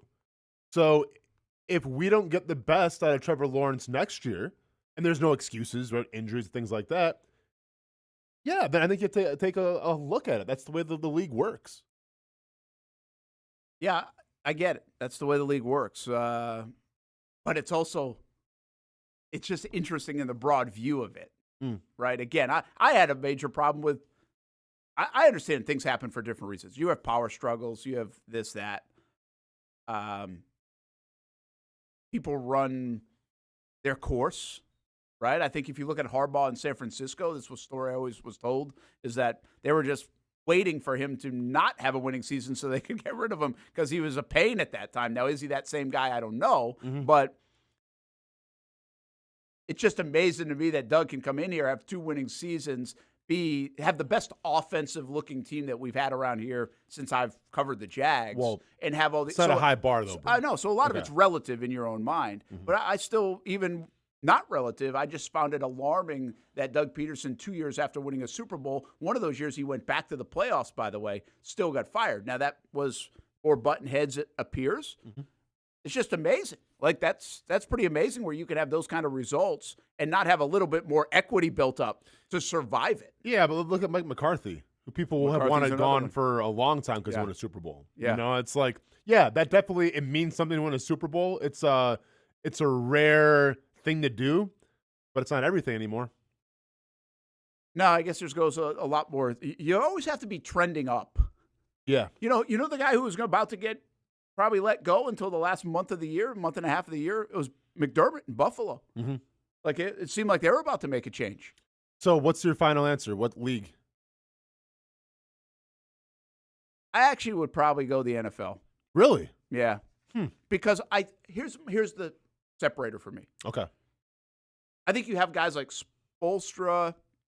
I think I can name more. I believe I can name more. Spoelstra. In terms of long tenured guys? Popovich. Like I feel like there's more of that than the shake up, like the Nick Nurses of the world or the Toronto situation we're talking about. Okay. I'm telling you, man, I think a long tenure in the NFL is 3 to 4 years. I mean, there are outliers. There's Andy Reid. There's Belichick. Mike Tomlin. There's Tomlin. There's Carroll, who has been. How long's McDermott been there for? Is he at 5? Like, he's on the high end. But see, I think it's very telling. If you would have had Mike Tomlin results in the NBA, you wouldn't be here anymore. Like, they wouldn't be in the NBA, like, as That's a coach. Fair. That's fair. Because I just feel like with the NBA, you have to win, but you have to win a certain way. It doesn't matter if you win. You can still get let go. Yeah. I think in the NFL, if you win and make the playoffs, yeah, they're going to keep you. Usually. Like, what other league can a coach make the playoffs and then get fired the next season? The next season or that season? I'm sorry. Like, no, after they lose the playoffs. Like what happened in Toronto. Did that happen at all in the NFL this year? In any of the cycles? Did anybody get fired after making the playoffs? I mean, it almost happened to McCarthy. Yeah, McCarthy was a survivor, but who else? Wasn't there somebody else that we were watching? Oh, Sirianni. He wasn't, but I'm not buying that. I mean, it felt like he was going to have to. From who? Well, there was a lot of noise. He had to get rid of both offensive defensive coordinators. They had to restart that thing. Yeah. And, I mean, there were 2 guys. I mean, one was one of the best offense in the league most of the year in McCarthy, and the other guy went to a Super Bowl last year, and they almost pulled the plug. It felt like they almost pulled the plug, or at least there were talks they almost pulled the plug. No, I mean, I thought Mike McCarthy was gone. I'll be honest. Yeah, me too. I don't know. Yeah, it's a good. It's a good debate, and probably it's all over the board. But it just shows you that it's a tough gig now. Those guys get made good money. The money in the NFL now is really good, like really good. It has become like the low end seems like it's up around double-digit $1 million now, and I think like the Harbaugh deal might be worth like $15 million, something crazy like that. I think Doug's deal. They don't announce these deals, which is kind of wild. But the Doug's deal's got to be. There was always a rumor that it was $12 million for Urban. It's probably 10, 11, 12 million for Doug. So you know what's wild? So I guess with that, the short leash shouldn't matter. That's a lot of money. I'm looking at the longest tenured coaches right now in the NFL currently. But we just lost a bunch, didn't we? Well, Mike Tomlin, John Harbaugh, which I completely forgot about. That's right. 16 years in Baltimore now for Harbaugh. Andy Reid, 14 seasons. I'm sorry, no. 11 seasons in Kansas City. Gosh, he's been there 11 years. Sean McDermott. What's McDermott got? Fourth. I started in 2017. So 7? Yeah. Now, this is the surprising thing. Sean McVay and Kyle Shanahan are tied for 4th. At 5? Since 17, they were there too. They were there too. But like, because we think of these like as young, up and coming coaches. Yeah, McVay now they've been doing it for a while. Yeah. And by the way, that worked. Correct. Right? 31-year-old guy when he got the job, I believe it was, and that worked. But just keep going down the list for a second. Is that it? They're the top 5. Okay, top 5. Yeah. So the top 5, but the 5th on that list, or 4th or 5th on that list, is 2017. Again, that's hard. Like, that says you're doing a hell of a job if you've had your job for more than 5 years in the NFL. But I bet we do the same thing in the NBA, and is probably like the thing that gets shaken up a little bit is we just lost Carroll and Belichick out of that mix, who would have obviously pushed everybody down. You would have had a good handful of guys that have been around for quite some time in the NFL. All right, let's take a break. We come back on the Brent and Austen Show. We'll give you an update on the coaching staff of the Jacksonville Jaguars. They finally announced it. So what does the defensive coordinator, Ryan Nielsen, and his counterparts look like on the defensive side of the football? That is out, and plenty of work to be done inside that Miller Electric Center for the Jacksonville Jaguars this offseason.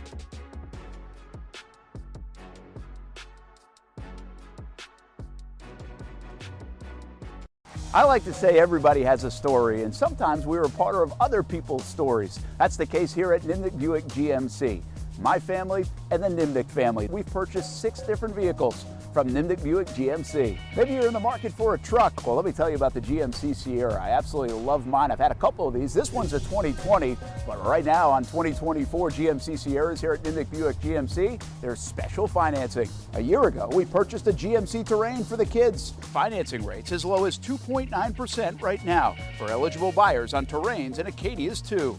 Looking for used instead of new? Buy a used car with the Car Bravo program. Nimnicht Buick GMC certifies all makes and models. Let the #1 Buick GMC dealer in Jacksonville take care of you and your family. Come on out and see the showroom, meet the fantastic people, or shop online at nimnichtbuickgmc.com. Nimnicht, your friends in the car business since 1941. GMC, we are professional grade. There's never a dull day in Duval. At Action News Jax, we know Jacksonville is so much more than crime stories. That's why we're dedicated to covering every local neighborhood. Real stories told by real people, making a positive impact. Plus, with our fleet of drones, the First Alert Storm Tracker, and our passionate team of reporters, doing a story about the bad gas that was found here. You know, if it's happening now and in Jacksonville, it's on. Action News Jax. Local coverage you can count on.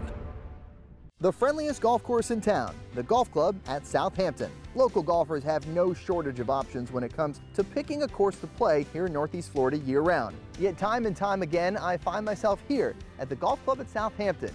Easy to get to off 210 in St. Johns County. It's family-owned and operated and renowned for being one of the area's most player-friendly. That's just one of the reasons we hold the Action Sports Jax Dream 18 charity golf tournament here each fall. The Mark McCumber design layout is great for all skill levels of golfers, from the guys who bomb it a mile on the range to golfers like me who are just happy to put it in the fairway, which Southampton has very accommodating fairways. And if you need new clubs, come down to the Pro Shop. They'll fit you up and get you a nice new set, like they did for me. For more information on membership or to book a tee time and see for yourself, head over to golfsouthampton.com or call the clubhouse at 904-287-7529. The Golf Club at Southampton. It's the official home of the Action Sports Jacks Dream 18. Make it your home for golf, too. Thank you for making Action News Jax the best in Jax and Folio's Best of Jax 2023. Best TV station, Best TV newscast, Best TV morning show. Chandler Morgan voted Best TV anchor. The Chief, Mike Burrish, voted Best meteorologist. And Brent Martineau voted Best TV sports anchor. And while you're on the go, Best news website and Best local blog, The Burrish Blog. Thank you for making Action News Jax local coverage you can count on. It can be daunting to fix or replace your AC unit. We've done it a couple of times, but it's a better experience because of Bold City Heating and Air. We visited boldcityac.com. They did the rest. There are not a lot of Jacksonville-grown and family-owned air conditioning businesses anymore. Bold City Heating and Air is just that, and it feels like it. They will help you navigate the process with first-class service, and they have no payments, no interest for 12 months right now on new systems. $50 off any repairs. Make sure you're safe and comfortable at home, and let Bold City Heating and Air help. boldcityac.com. I'm Action News Jax First Alert meteorologist Garrett Beaton. Well, the sun is up and it's going to be a beautiful day. Sometimes you just need a day to yourself. And Garrett's First Alert forecast makes sure you're ready to go out and enjoy.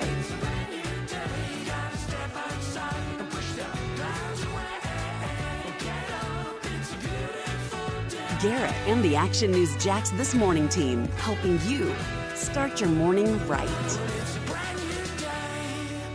Discover how good your water can be with a new Connecticut softener and drinking water system. Connecticut's twin tank non-electric softeners are the most efficient softeners available, and their drinking water systems remove up to 99% of contaminants. We know that at our home. You can find out as well. Right now, you can save $1,000 or more when you bundle the Connecticut Premier Softener with a Connecticut K5 drinking water system. The experts at CGC Water Treatment and Plumbing will test your water for free and determine your water score. Don't know your water score? Well, CGC will find out and recommend the appropriate Connecticut water treatment solutions to improve it. The higher your water score, the better your water. Call 904-552-1242 or visit cgcwater.com. That's 904-552-1242, cgcwater.com. Financing options are available with approved credit. CGC Water Treatment and Plumbing are proud partners of the Jacksonville Jaguars, and I'm a proud customer of CGC Water Treatment and Plumbing, an authorized independent Connecticut dealer. Florida license number CFC 143-2579. Hey, welcome back to the Brent Austen Show. Brent Martineau Austen Lane, Jason Hamby, pushing all the buttons. If you like our new digs, we like them. You know, I've kind of adopted this as like the sports office. Our sports office is just around the corner. It's a little tiny. And here's got a lot of room. Stretch your legs. Meeting in here yesterday. Mm-hmm. This is our room. Like our secondary office. Maybe it's our primary office. I might sleep here one night. We'll see. Could get a cot in here. Get a TV in here, play some video games. Yeah, absolutely. We do have to get that TV, but that's something I got to get on the boys about. We got to get. Where's the big thing? You know, I got a. What do you even call it? A sign? Yeah, it's going to be a sign. I got a text 2 days ago from the folks who are like, hey, it's ready. And then he was like, you know what? I want to add something to it. Oh, he's not confident yet. Okay. Yeah, so I was like, okay, I appreciate that. Mm-hmm. I can respect that. Mm-hmm. So maybe by the end of this week, and then we just got to put it up there. Cool. So the sign could be coming very soon. All right. Hey, the Jacksonville Jaguars announced the coaching staff on the defensive side. And it seemed like they've known this for a while, but they just finalized it and put it up. Look at you, Hamby. So there it is. How important is this part to the players? You think players are like Googling and like, hey, what's my position coach like? Oh, you got to. Is this how that happens? Yeah, absolutely. Because, like, don't get it twisted. You spend more time with your position coach than any other coach. So I guarantee they're Googling him to see, his background, the philosophy, things like that. What are you looking for as a player? You said philosophy, obviously, style. Philosophy, where they've come from. Are they a former player themselves? Things like that. How much value does that part? Because I feel like Doug over these last couple of years has put a lot of former players, and we kind of talked about that a few weeks ago. I feel like more former players are into coaching. I don't know if that's true or not, but do you think that carries weight? And is it like, dang, this guy didn't play in the league if you don't have that? I mean, it doesn't, like, it's not the end-all, be-all. You know, Joe Cullen was a former player in college, but he never played in the NFL, but he's still very respected as a defensive line coach around NFL circles. So I think it can help in terms of, all right, they'll probably be a little more of a player's coach, a little more easygoing because, you know, they've been in locker rooms. They know what it's like to get yelled at all the time. Yeah. So, I think, like, if you see, he's a former NFL player, he'll probably be a little more reserved from a position coach standpoint. Now, you get to a coordinator. I mean, coordinators, man, are just nuts. For real. Like, they're, you know, it's their job to be kind of a little more wild and implement. But, like, a guy I always talk about is Clint Hurt, who was with me in Chicago as a defensive line assistant. Played at Miami. I think he played a little bit in the league as well, but then became the defensive coordinator in Seattle. Now, I'm not sure where he's at now, but, like, he was a player's coach, right? Like, he understood. He's like, all right, listen, I'm not going to chew you guys out. You guys are all men. You don't need to be chewed out. Hold yourselves accountable. Respect me. I'll respect you. And we're all good. I'm like, all right, perfect. All right, so let's go down this list a little bit, and we'll just give you the names. So Nielsen named the defensive coordinator officially. Chris Richard, the defensive backs coach, which I like that. He came from Seattle. This guy was a hot name for a while. Like, in the mix, we thought to be like a head coach candidate. I think coming out of Seattle, ends up in Dallas for a little bit. Was that right? Was Richard Yeah, he was in Dallas. And he was a co-DC there. And in New Orleans as a defensive backs coach. And then he got promoted to co-defensive coordinator in the secondary. By the way, co-defensive coordinator with Ryan Nielsen. So there's your tie-in with Chris Richard. Then we have, let me get back to my email here, Matt House, inside linebackers coach. A few weeks ago when we heard the rumblings of Matt House, and there were reports that he had been hired, this just makes it official. What was interesting to me on the Matt House front is that he had coached at Kentucky when Josh Allen was there. Yeah. Nice tie, especially if you're trying to re-sign your guy and he's your staple of your defense. For sure. Right? Yeah. Here's a little bit more of the resume of a guy like Matt House, and most recently with LSU as a defensive coordinator. I like where we're going here. Get defensive coordinator experience. This is not a young group. This is an experienced group, and I don't mean young by age. I mean they have experience calling the plays and now settling into a different role. Linebacker coach with Kansas City, obviously success with Andy Reid. Kentucky, as I mentioned, and then you go back in some of the college, FIU, Pittsburgh, was actually back in the NFL more than a decade ago with the Rams and the Panthers to begin his career, but a lot of mix between college, and I'm going to get to that side of it in the NFL. All right, Corey Robinson. He was most recently with the New Orleans Saints as an assistant defensive backs coach. He's going to be defensive assistant / cornerbacks coach. I know it's a lot to digest here, but the interesting tie to the Saints again. Nielsen spent time with Richard and Robinson, obviously in New Orleans. Yeah. That's the way this stuff works. I understand that. That's who you know. But the Saints have had pretty good defensive teams. Yeah, they've had really good coaching talent. I mean, Aaron Glenn is still in Detroit. Came from the Saints. Yeah, so he was co-defensive coordinator or assistant co-defensive coordinator and secondary coach Chris Richard in tutoring the cornerbacks and the safeties while he was in New Orleans. Now he jumps on with the Jacksonville Jaguars. All right, Jeremy Garrett, defensive line coach. Again, this is a guy we talked about a few weeks back. He comes by way of Auburn. So his claim to fame, Austin, is working with a guy like Myles Garrett and Jadeveon Clowney when he was with the Browns, I think. But I think he's with the NFL at some point. Okay. So this guy's supposed to be pretty highly touted, was most recently with Auburn. We had some Auburn fans say, dang, we don't want to lose him. Sure. We like that guy type of thing. So for whatever it's worth, I guess you can lean on that. Mike Gray, assistant secondary coach, defensive analyst. So I just looked up Mike Gray. If this is the same one we're finding him, another college guy that spent time in college, but also was with the Atlanta Falcons as an analyst last year with Ryan Nielsen. He's from Jacksonville. Oh, cool. Went to Creekside. Should I have heard of him? Feel like I should have. Yeah. But I unless I'm just not placing the name. Why do you think we got some college guys? Jerry Mack's another name here. He's a running backs coach, so that's on the other side of the ball. Most recently with Tennessee in the college game. And he was before that with Rice, North Carolina Central, South Alabama. He's not an NFL guy. So I get some guys' careers morph college and NFL. But what really jumps out to me about some of these guys that have been selected to be part of the Jags staff, the additions, seems like a lot of college experience, which I feel like is a bit unique.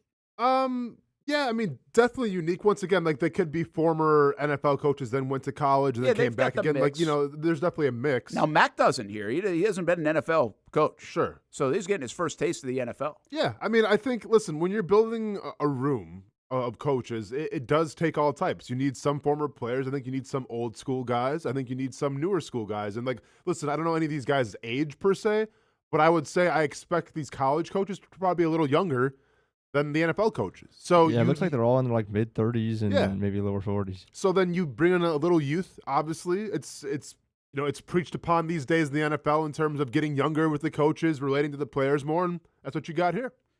Yeah, I don't know what it means. I don't even being critical of it. I just find it interesting that we got a lot of college experience or recent college experience, even if they dabbled in the NFL before, that are on this staff. Might just be hard to find and pluck off other staffs, right? Especially when you have the coaching cycle the way it is these days, where there's like 8 or 9 or 10 new coaches every cycle, it seems like. Well, and keep in mind, all the candidates that are like really good defensive line coaches or linebackers coaches are probably coordinators. Now they're getting elevated to coordinators. What I like about this, though, is I like some of the new blood. I like to be like, okay, who's going to be the next star? You might be able to find the next star in the coaching ranks when you do that. I'll say this, and I don't know if we'll have to go back and add up the years. But, again, this is more perception-based. Mike Caldwell, who was a defensive coordinator, was not a young guy. But it was his first time being a defensive coordinator when he came to Jacksonville. So what I say there is from an experiential standpoint. You don't have it like even a guy like Ryan Nielsen, who actually is younger than Mike Caldwell. But he was the co-defensive coordinator in New Orleans and most recently the defensive coordinator in Atlanta. So he comes with more wealth of experience from that position. You know what I'm saying? Yeah, for sure. So I think we're seeing that a little. Like Richard, this guy, again, was a defensive coordinator, like I believe on the rise to be a head coach, like in the mix, name being thrown around a few years back to be a head coach. 2019, 2020. And he's got that experience, and now he's settling back into a position group. I really like that. I know I might be over-dramatizing it. I like that. I like that you have – because this staff can be very young. I mean, offensive line coach Phil Rauscher, he's somewhat of a younger guy. Even Chad Hall, who's been around the league now a bit, younger guy. On the offensive side, you do have Doug now, veteran, been around it for a long time. What I like about their offense around Trevor, Mike McCoy. Been a head coach, been an offensive coordinator. He settled into a QB coach role here in Jacksonville now for year number 3. But then you do have the Press Taylor, and I know every time you say Press Taylor's name, everybody goes, He's a younger guy that can relate to Trevor from an age standpoint, which I think is valuable with your quarterback and spending all that time with your position group and everything else. Well, and it's also when you have younger coaches as well, the ego doesn't play in part so much. You know, like if you're a former coordinator now, a defensive line coach, or a former coordinator who's like a linebackers coach, you know, there's definitely a little more ego to you because you have been to a higher echelon, you have been to a mountaintop, and now you're kind of like being humbled and, you know, in a lower position. But when you bring in younger guys who maybe don't have a lot of coordinator experience or a lot of NFL experience, those guys are now hungry. Those guys are hungry to prove themselves, right? They're hungry to make a name and elevate their roles and, you know, hopefully get coordinator jobs one day. So once again, I think it's good to have some of the old and some of the new. I think a lot of the new are guys that are hungry, looking to make a name for themselves. Let me get a couple other names in here, by the way. Greg Austin is the assistant offensive line coach. The Jags let the contract run out. They let go Bernie Parmalee on the offensive side, a running backs coach, and they obviously replaced him with Jerry Mack. And then they let the assistant offensive line coach contract run out, and their hire is Greg Austin, promoted to assistant offensive line coach after initially serving as offensive quality control coach last year in Jacksonville. So he gets that assistant job, and let's we don't get crazy about the assistant offensive line coaches and assistant defensive backs coach. Right, Brent, give me some stats. Let's go. Where do these guys go to college? There's a lot of What's coaches. their background? There are a lot of coaches, all right? But let's make sure we have the right amount of people on the field if we're going to have this many coaches, okay? And then Jamel Matunga hired as offensive quality control coach for the Jags. He spent last year with the Carolina Panthers as an offensive assistant. Those are usually younger guys getting into the coaching ranks, and I'm assuming that's the case for Jamel Matunga. There's one other name here, and I'm probably, unless you know the name, should I know the name? Jabariel. Is that how you say it? Mario Jabariel? It actually kind of rolls off the tongue better than it reads. He's another big-time college, like not big-time, but like always in college. Never spent any time in the NFL. So assistant outside linebackers coach, again, assistant outside linebackers coach for the Jags. He was special projects defense coach for the Atlanta Falcons last year. What college What was he? is that? What college was he from? Why is that name something? What? He coached at Abilene Christian University, University of Kansas, Nicholls State. In 2019, he was assisted with the offensive line of the Green Bay Packers as part of the Bill Walsh minority internship. By the way, Nicholls State, big-time college coach, Hamby. What, Abilene Christian doesn't suit are you talking about the Abilene Christian whatever's they're No, called? I meant like big time as in He the spent large most of his majority of time. his time I was got you. I thought you in meant college. I thought you meant he was like a big-time college coach. I'm like, yeah, I know I've heard that name before. No, and then, no, okay, no, it's because the Packers. So is though. that It's why like, you're- Yeah, that's how I recognize All it. right. So anyway, Okay. listen here. We're going through these. We're just getting this. Yep. And And next we break down the Chargers coaching staff. How does it rank up against the Jaguars? Non-stop coaching staff updates all day on Brent and Austen in the afternoon. I was to say the morning, afternoon, whatever. Hey, this is new stuff. Yeah. New stuff. Oh, it's definitely new. I do find. Listen, I think the mix is interesting here. And Hamby, I'll get to you in a second. But the bottom line is, there was not enough development from last year to this year on the Jacksonville Jaguars, maybe in general, but specifically on defense. Now, there was highlighted development with those pass rushers. I mean, Josh Allen and Trayvon Walker really took a step. Mm-hmm. But I think that's why Bill Shuey also stayed on as coach. He was that outside linebackers coach. The Jags need more development out of this group of folks. And Ryan Nielsen said it at his introductory news conference last week. Teaching, right? Developing. Like, that's a big part of it. I think that's a focus point of what's going to go on here. No, for sure. I mean, it is about development, right? Especially with a team who does need some coaching, right? I mean, what you have is what you have right now. Like, you're not going to get a lot of big-name free agents this year, okay? You're not going to make a huge dent, I feel like, in the draft in terms of guys that can play right away. Now, yeah, you want to bring in maybe an interior defensive lineman, interior offensive lineman, things like that, maybe another wide receiver. But what you get is kind of what you get. So this is where developmental stuff comes through. And once again, Nielsen's been praised by former players for, helping those players develop. I feel like Nielsen probably has a good eye for that. So he's bringing in guys as well who can elevate players and get the best out of them. All right, Hamby, what you got? Yeah, one more note on Chris Richard. He played at USC under Pete Carroll, then went to Seattle when Carroll went there as well. So he was their secondary coach when they won the Super Bowl, which he's filling that same position here. And then he was there for looks like 10 years pretty much. And then he went to Dallas, which is really where he started, 2018, 2019. His name was thrown around in head coaching ranks, and then he was not fired, but when they fired Jason Garrett, same kind of situation as Arthur Smith, Ryan Nielsen, then he is not retained. Yeah. Right? So, but then he goes with the Saints, and he was under, Sean Payton, Aaron Glenn, or replaced Aaron Glenn, but he wasn't anywhere last year. He was not with the Saints last year. The Saints and Richard parted ways February of 23, so a year ago, and he was not with the football team last season. Yeah, it's interesting. You're getting some of these guys taking breaks and then coming back into it and maybe just need a little refresher. And obviously, they're getting paid, most likely, right? So it's an easy thing to do and maybe a smart thing to do. And obviously, Doug Peterson is in that realm. That's what he did. He took a year off after getting fired by the Eagles and then came back in. And maybe that's more common. I feel like you're seeing that a little bit more. It might just be circumstance when you're let go and getting a job again or family, like where your family's at or your kids are at and all that other stuff. But certainly seems like it happens quite a bit more now than I remember. And we might see it again with Vrabel. Might see it with Belichick back in the coaching ranks after this year, too. So anyway, that's your Jaguars staff.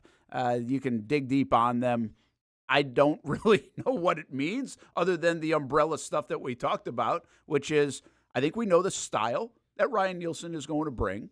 I like the experience in other spots like a Chris Richard brings as a guy who was a co-defensive coordinator. Matt House is fascinating to me because he coached Josh Allen at Kentucky, and they're obviously trying to make things, I don't know if they need to make things comfortable for Josh Allen, but with Shuey staying and a guy that he's been around in college coming in, that certainly feels comfortable for a guy like Josh Allen. No, it is all about comfort, too. I mean, I get it. They're NFL players. They're grown men, right? So they can kind of adapt to anything. But it does help to have some faces that you know already, that people that you've worked with before, because that's a lot of what the NFL is. It's relationships and how do you feed off each other. And I think having a familiar face in the house for Josh Allen would only help things. And two other real quick notes for me. They've got a mix of college and NFL hires. Really guys that predominantly have been in college, or at least quite a bit, or most recently have been in college, that are coming onto this staff. For whatever that means, we'll ask Doug Peterson maybe next week. Is that just because, or is there some intention behind that? And then the other guy that I'll highlight is Mike Gray. He's a local guy, Jacksonville guy, played at Creekside, went to Mercer, and now he's been around the NFL a little bit, and he comes and joins the staff as the assistant secondary coach, defensive analyst here in Jacksonville. So the Jaguars staff is now complete and announced this morning by Doug Peterson and the Jacksonville Jaguars. We get back to some conversation about coaching as well, and remember the homework assignment. The Jags have built their staff. Who should they build their team to model after? A Super Bowl participant in the last decade. Which one fits the Jags the most? Which one should they try to fit in? We'll discuss that coming up in the final hour of the show, the Brent and Austen Show, 10 a.m. until 1 p.m.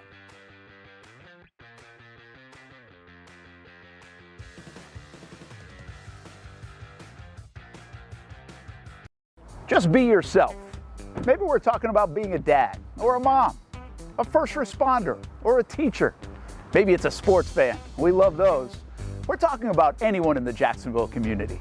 At Community First Credit Union, just be yourself means being real. When you partner with Community First, it's straightforward.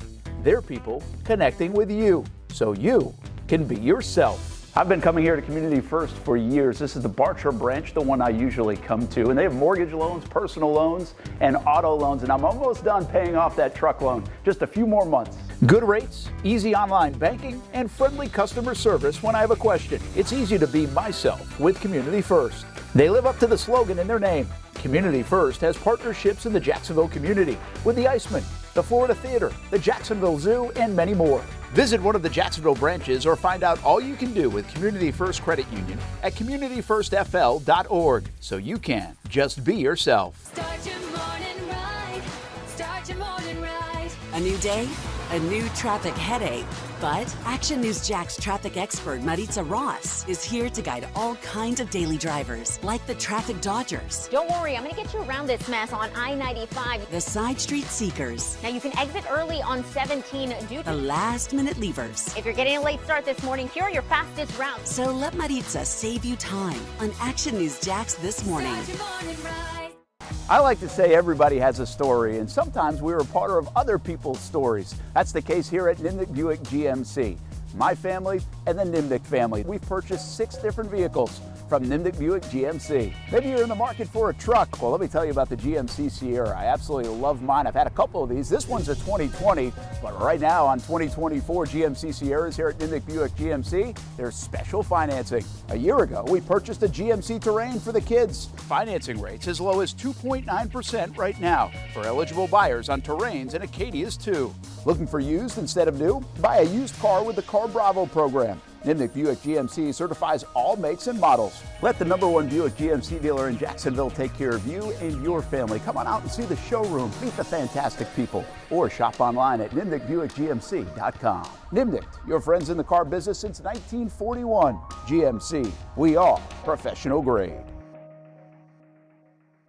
I've been forecasting the weather for a long time, and no matter where I go, I always get asked the same question. Hey, Mike, what's the weather going to be like? Hey, Mike. Hey, Mike. Mike, hey, what's the weather going to be like? I don't mind being asked because I always have the answer. Great day for a perfect round of golf. Hey, little rain later today. So go ahead, ask me. Hey, Mike, I'm heading out. What's the weather like tonight? It's the same question, even at home. Mike Burrish, he's got your weather answer on Action News Jax. Go where all the pros go. Jacksonville Orthopedic Institute takes care of athletes at the highest level, like the Jacksonville Jaguars players. They will take care of you, too. Our team covers a lot of teams here in Jacksonville. FSCJ, JU, the Axemen, the Jumbo Shrimp, the Sharks, and, of course, the Jacksonville Jaguars. JOI covers all those teams as well. And then there's youth sports. My kids play baseball and softball. And whenever we have an injury question, the first call is to JOI. Jacksonville Orthopedic Institute has been serving Jacksonville for 30 years, and they have over 30 specially trained physicians and assistants at 5 locations in the area. If your injury is specific to an area of the body, JOI has a specialist. They also are leaders in robotic surgery, joint replacement, and sports medicine. JOI Rehab has 13 locations and 90 therapists to get you better. Comprehensive care with caring physicians and staff at JOI. From youth sports to high school, college, and the pros, Jacksonville Orthopedic Institute. JOI. Go where all the pros go. When the sun sets and night begins, Action News Jax is working to bring you the big, important stories at 11 you need to know about. Live in downtown, from Orange Park, From the South Side. From all over Jacksonville, we keep you informed on local news happening now and get you ready for what's next tomorrow. Plus, Chief Meteorologist Mike Burrish has the area's most accurate forecast to help you plan for the day ahead. Live at 11, it's worth staying up for CBS 47 Action News Jax.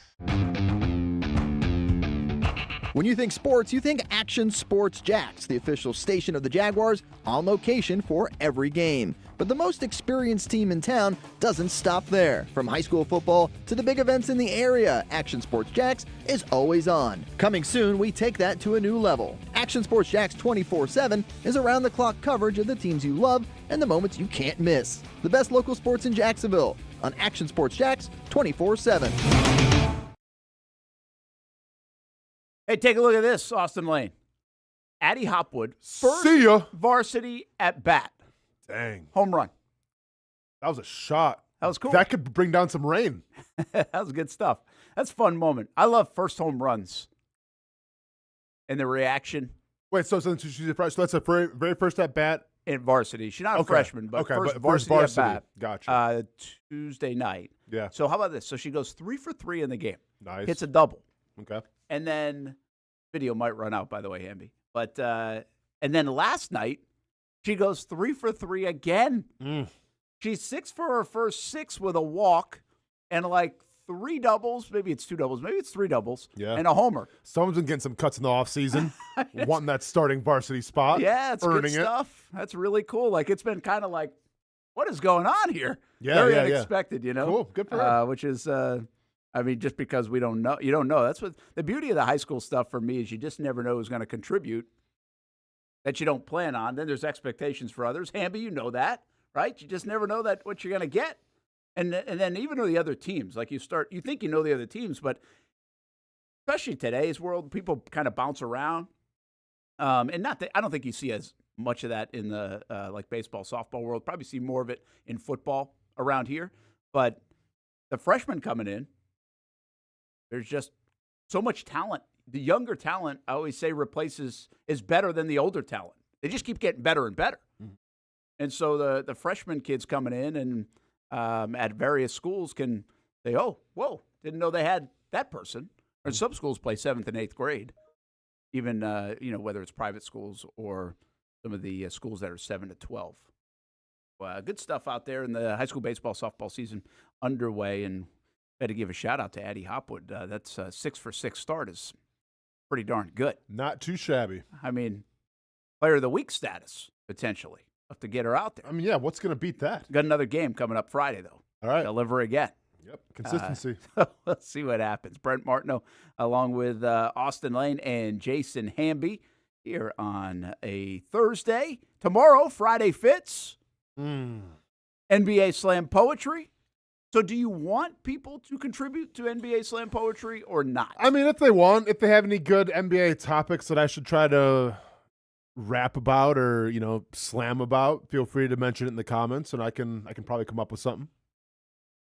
Is a quiet one coming off the All-Star break or a loud one because you can play off the All-Star break? A loud one because you play off the All-Star break. All right. I'm a little light on the Friday fits. Are you kidding me? I got a couple. You got some. I mean, did you watch the NBA All-Star game? Yeah, I didn't watch the entrances. Were they Okay. pretty good Oh, ones? no, I'm saying like the celebrities in the front row. Yeah, there's a couple that are going to get called out. All right. And so some of my heroes, too, so it's going to kind of hurt to do this. But Oh, really?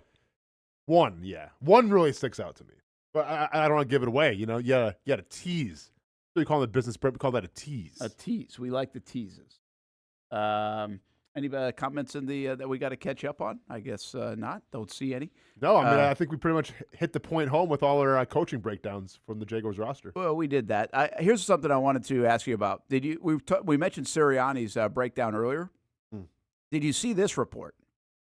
Where Dom, this is what you should do in your second, like after you're done with the fighting career, you should be Dom of the Jags. I mean, I can be Dom right now. I can be a fighter and still be Dom. I feel like that's even better. Big Dom's absence. This was the report. Big Dom's absence from the Eagles sideline affected head coach Nick Sirianni in a negative way down the stretch of the team's season. Big Dom reportedly helped Sirianni keep his emotions in check.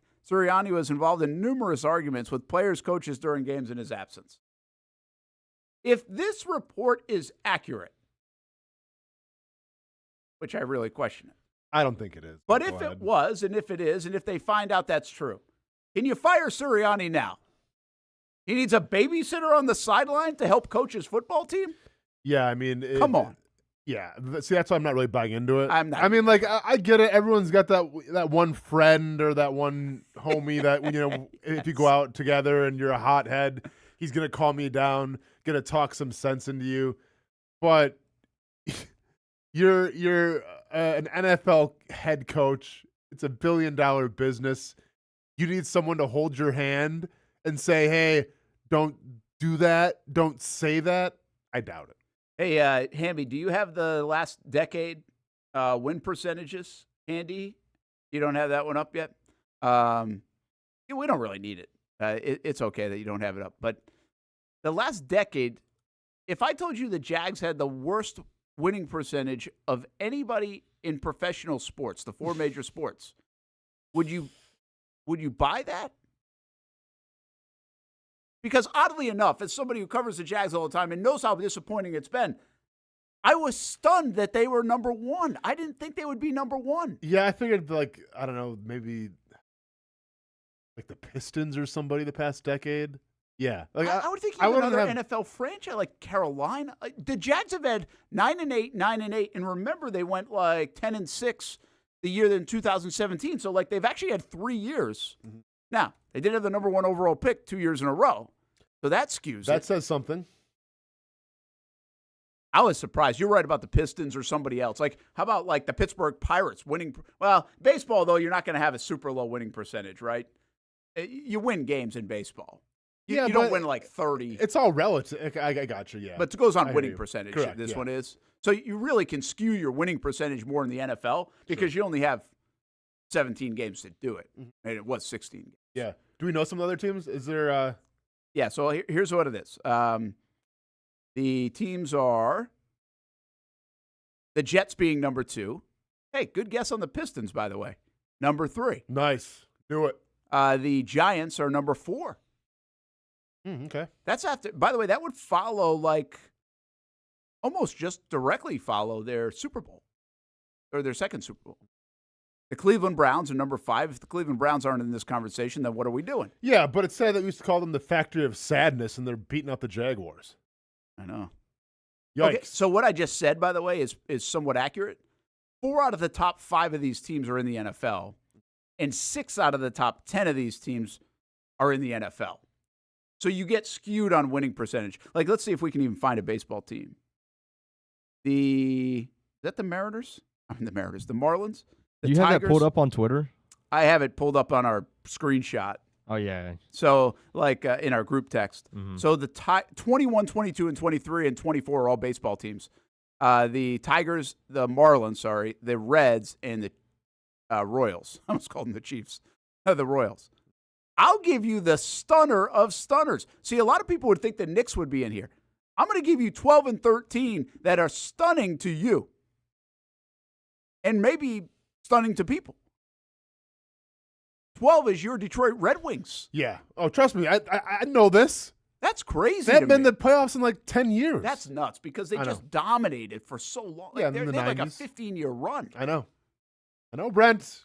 Why Aware. haven't they figured? Why are they so? Why can't they figure it out? Well, they're getting to now because they have the right management in place. They brought back Steve Yzerman, stole him from Tampa Bay, thank God. So Steve Yzerman's now constructing this roster, and like it's getting better. It's just the fact that they had so many top-heavy guys that they were paying so much money to, and when those guys retired or those guys left, there's giant holes in Detroit. So they're slowly starting to build this thing back up. There's two schools of thought in the NHL in terms of how you construct a team. Sometimes you construct a team of just grittiness, two-way players like the St. Louis Blues had a couple years ago where they won a Stanley Cup, kind of lucked into that one. But you usually want to build it slow, right? And that's what Detroit's doing. They're building for the future, but they're building it very slow. And we're starting to see the fruits of the labor pay off now because they might make the playoffs this year. So the Jags have 331 percentage. The Jets are 337. Detroit 362, 371 for the Giants, 377 for the Browns. Also in the 300s are teams like the Magic. Not surprising. Buffalo. Yep. I'm really testing my logo knowledge. I was here, going to see, man, because they're very small on my at this screen. list right now. Which team do you think was the Mariners? Well, I didn't really think they were the Mariners. I just said Mariners. Okay. The Marlins. It was the big gotcha. M. Okay. Who's that at number 8? Is that the Coyotes? The Coyotes, man. Yeah. Dude, you're on a laptop. I'm on my small cell phone. I know, but these. this thing is tiny. What? This is tiny. I'm like blowing it up on my screen to see. Can we get Brent some LASIK, please? I might need that. Chicago and Washington, I can see them well. The Knicks, the Wings, and the other one I was going to tell you, the Lakers. The Lakers are number 13 on this list. Yeah. That is nuts. Timberwolves probably aren't a surprise. We're now in first place. Is that Ottawa? Ottawa Senators, correct. And then the Panthers. So you get back to the NFL. Devils. So a lot of hockey in here with 82 games. Kind of surprises me you can be that miserable in hockey because it is. I mean, if you have a goalie, you can be good just by itself. The Raiders are in here too. And then you've got the Kraken. Correct. They've been around that long? Well, no, not 10 years, but I just think in the past 10 years. Yeah, I mean, in the past 10 years, yeah. Hornets, and then we already hit the base. And then also another legacy franchise in the NHL, by the way, with the Blackhawks. Yeah, but they had a lot of turmoil, inner turmoil, things that had to be addressed. So yeah, they're kind of a dumpster fire. Okay, so if you're a New York fan, New York, New Jersey, look at this top list, right? 25 teams with the worst win percentages in the past 10 years, and you've got the Jets and the Giants in the top 4. Yeah, Cry Me River, they won a couple Super Bowls, and then you have the Knicks. The New Jersey Devils, who also, by the way, were kind of like your Red Wings. They had a great run of success for a long time. So it's tough to be a New York fan. Yeah. I mean, you still have the Yankees, and you have the Yankees haven't really. I mean, they haven't won a championship in a while, but I don't feel sad for New York fans at all. Yeah, the baseball teams here shouldn't surprise you. Some of the hockey teams probably won't surprise you. Some of them maybe do. I think the two standout ones here, and yeah, I guess the Jets and the Giants, but the NFL, we know you can go through some wacky cycles. The Knicks, to me, and the Lakers, as big organizations as those guys are, the Knicks, if you really look at it over the last 20, 25 years, the most irrelevant, how do I going to phrase this? Most irrelevant franchise that's worth a lot of money in sports. Like they should be one of the biggest franchises across sports in the world. And they have played themselves into irrelevancy most of the time over the last couple of decades, and they can't get it right, which I'm not a huge fan of just going to ownership. Well, it was but ownership. You got to go to ownership. Well, yeah. I mean, their owner, like, like Legendary was getting grilled by New York sports radio for a long time. Now, they may have figured some things out, right? The Knicks are doing pretty good this year. They've been better. Well, they're in second place right now. Look pretty promising going forward. Yeah, so but even the last few years, it was brewing to get a little bit better. Who do they have, Austin? The Knicks right now, Brunson.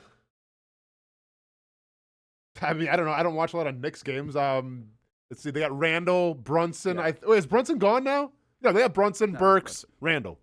I think are the big three. Brunson wasn't anybody with the Mavericks when he started, right? He's kind of just took off. He's kind of doing his thing now, yes. And then I saw he was an All-Star game averaging like 27. I was like, I thought he was a role player. And then they have the most Knicks player ever who's been averaging like 20 points a game the past like week or so is DiVincenzo, who was from Milwaukee, player out of Villanova. And then they there's a complete team. They got the OG Anobi from Toronto, and then they just got who I wanted the Bucks to get. They got the Bojan Bogdanovic, who's a really good 3-point shooter. Oh yeah. So like from top to bottom, pretty deep team.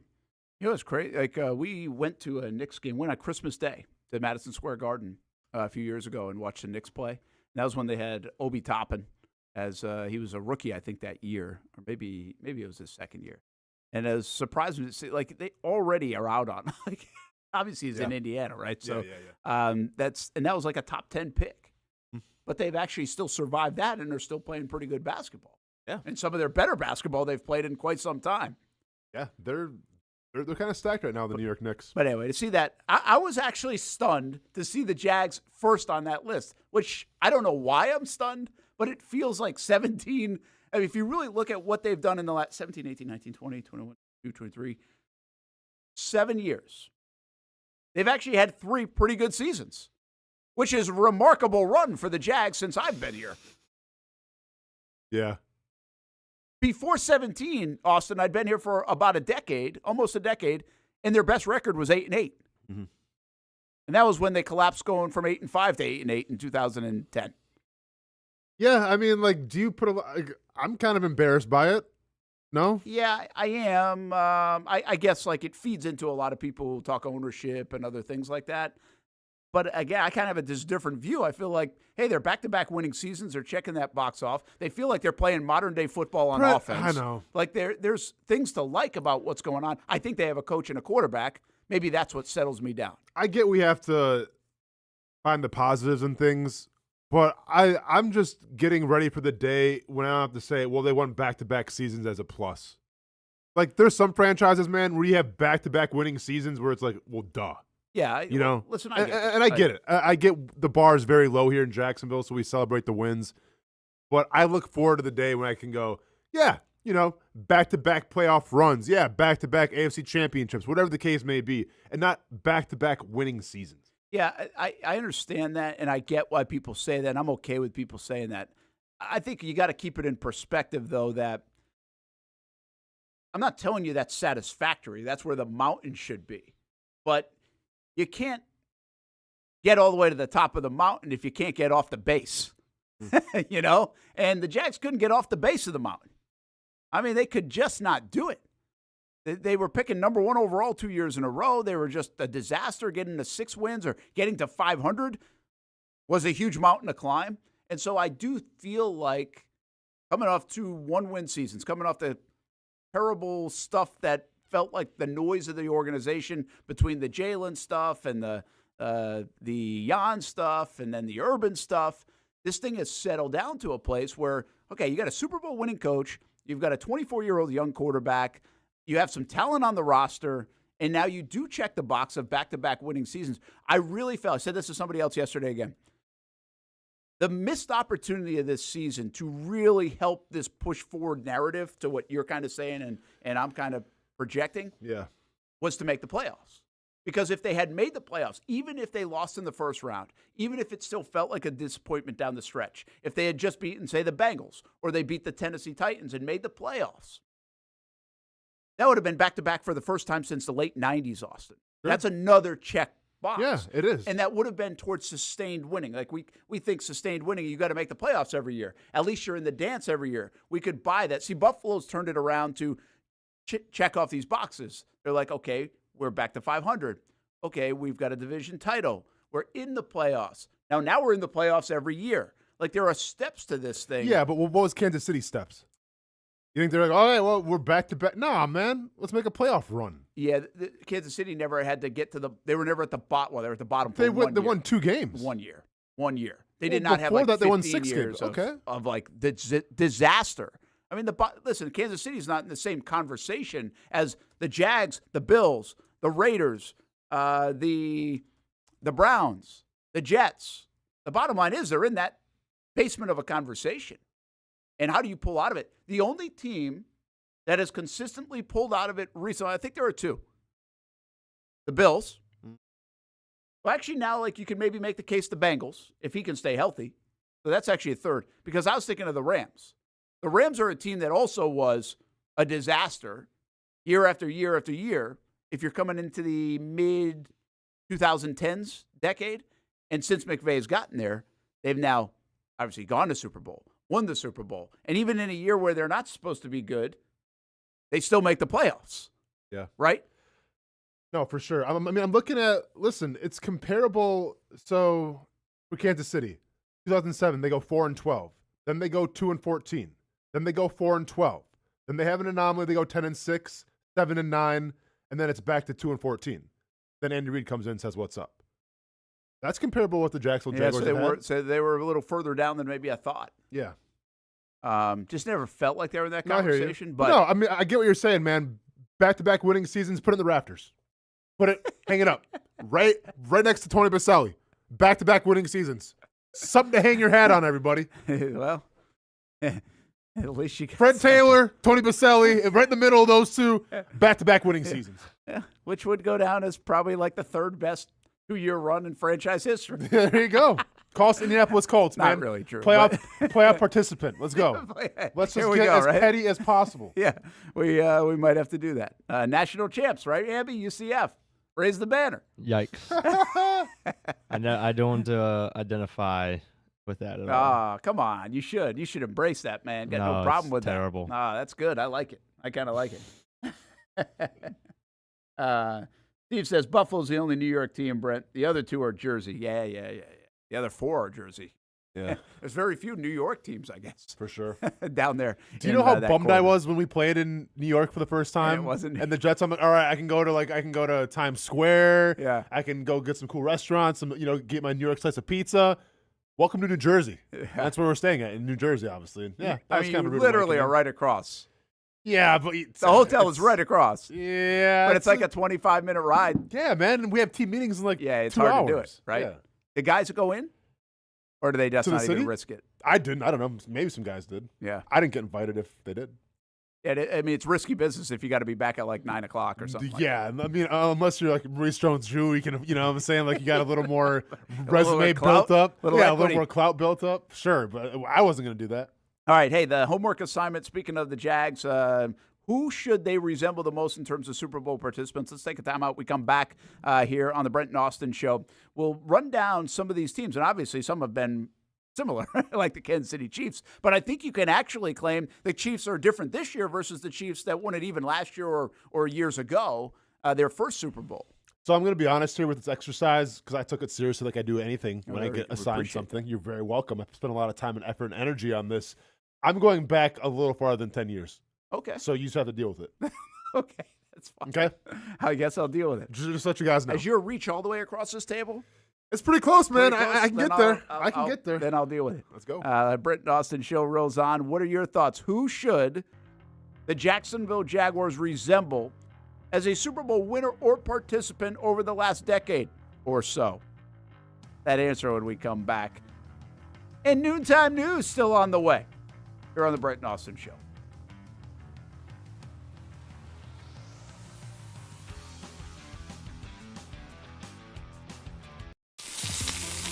In Northeast Florida, we love hanging out on the back patio, maybe grilling out lunch or dinner with the family, enjoying the good weather, or maybe enjoying the big game on the TV. Or maybe your favorite team in town, the Action Sports Jax team. This is great, except for when it's really hot or the bugs start coming out. But what if you didn't have to worry about that?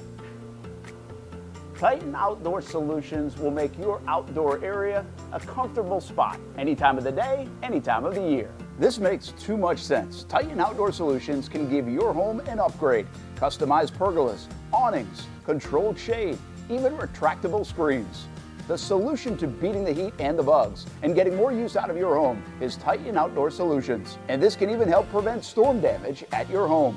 Living in Florida and living in your home is already good. Now make it great. Quality products, custom work, locally owned and operated. Visit TitanShuttersAndScreens.com or call 904-484-7580. Investigative journalism. It's the difference between the Action News Jack style of news and everyone else's. I'm Ben Becker. This scam is targeting residents on the South Side.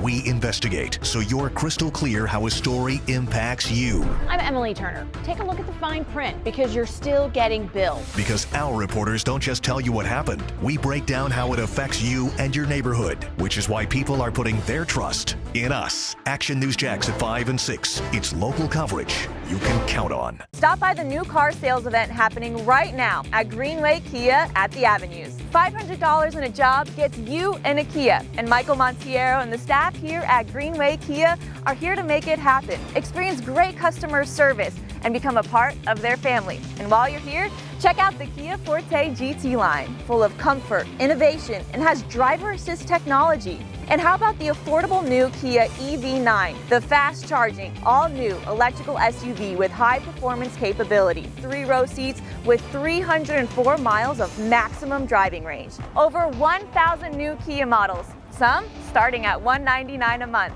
And as always, get the 10-year, 100,000-mile limited powertrain warranty. Come shop at Greenway Kia at the Avenues, located on Phillips Highway. You can shop online at greenwaykiaattheavenues.com. And remember, $500 and a job gets you in a Kia at Greenway Kia at the Avenues. Before Action News Jacks at 5 breaks today's top stories, know this. We're asking the tough questions for you. Were you targeting the Tebows? Our team of reporters are relentless. Do you have anything to say to your former employees? Working to find answers. If we wait in the parking lot, you'll talk to us on camera. Never stopping. Have you paid back any money? So you know what's really going on.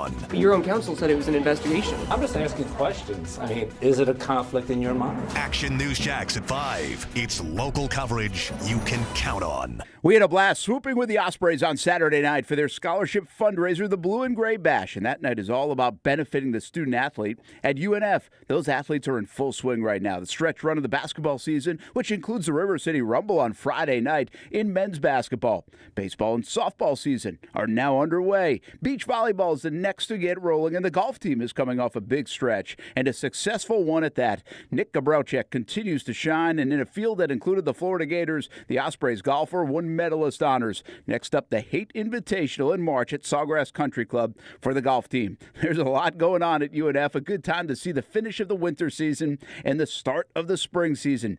Check out the upgrades in facilities and check out the talent on the rosters. UNFOspreys.com for all things University of North Florida. You can get scores, schedules, news, tickets.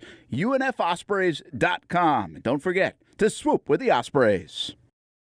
Streaming right now on Action News Jacks. Let's get your morning started. It's local. Take a look at this surprising video. It's breaking. It's weather 24/7. I gotta keep you guys safe. It's original.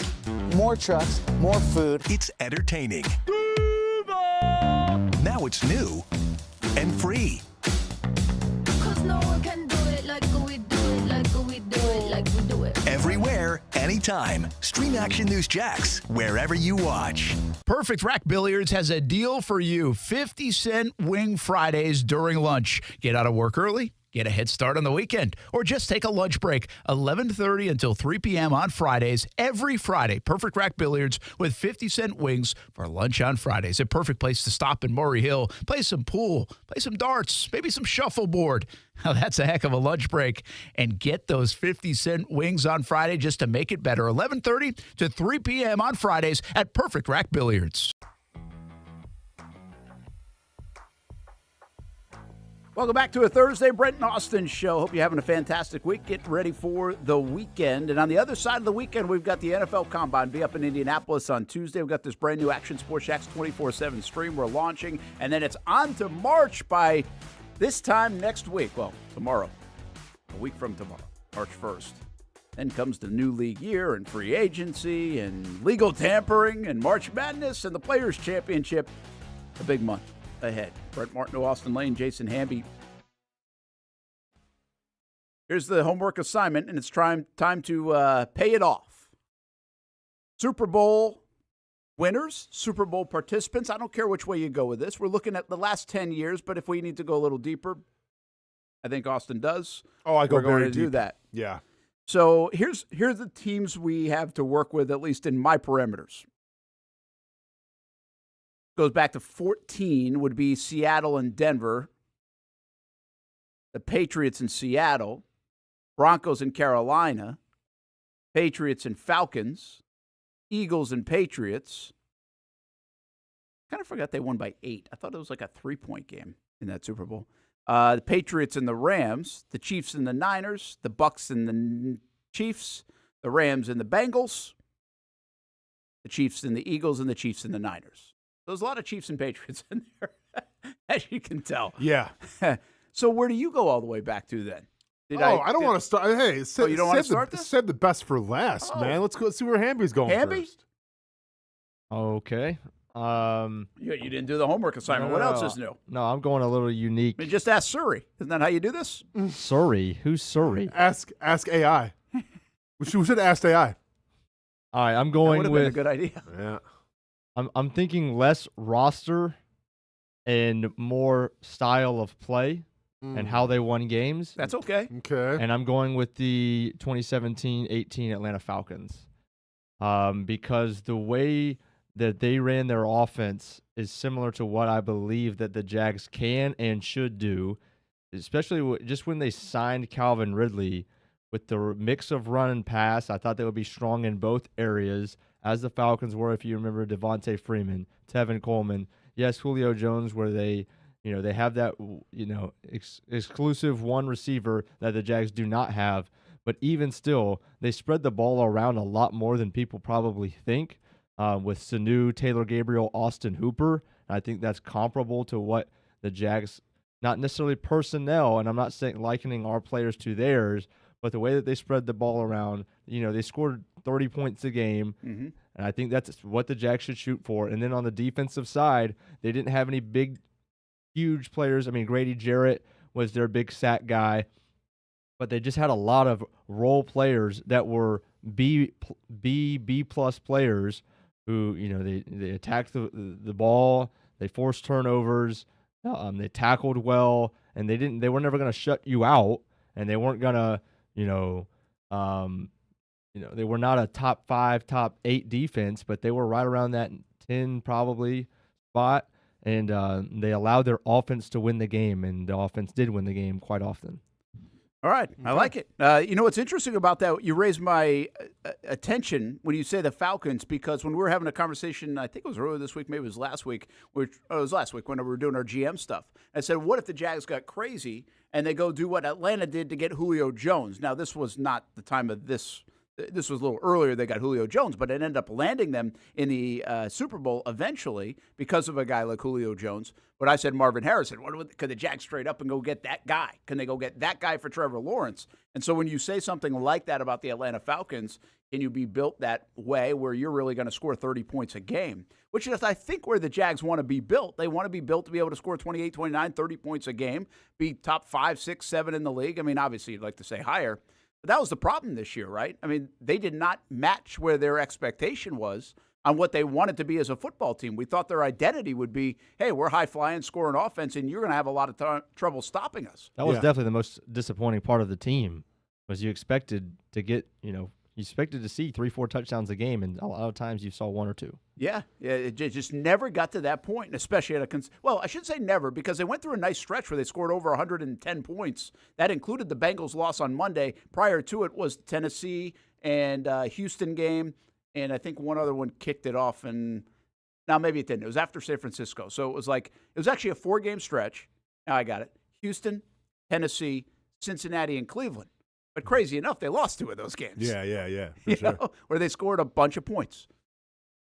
What you got? Well, first of all, let me say I was kind of leaning towards the Falcons. Interesting. Just because you know, what I took into this account, like, yeah, you could say the Buccaneers, right? Or you could say the Chiefs. But, like, at that time, they had elite quarterbacks. Like, elite. Yeah.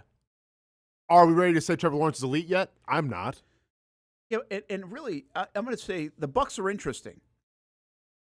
But I think the problem with the Bucs is not necessarily the 42-year-old Brady. I know, it's the weapons that they have. Well, it was a dominant defensive effort. Do you see the Jaguars as a dominant defensive team anytime soon? I'm going to get to that in a second.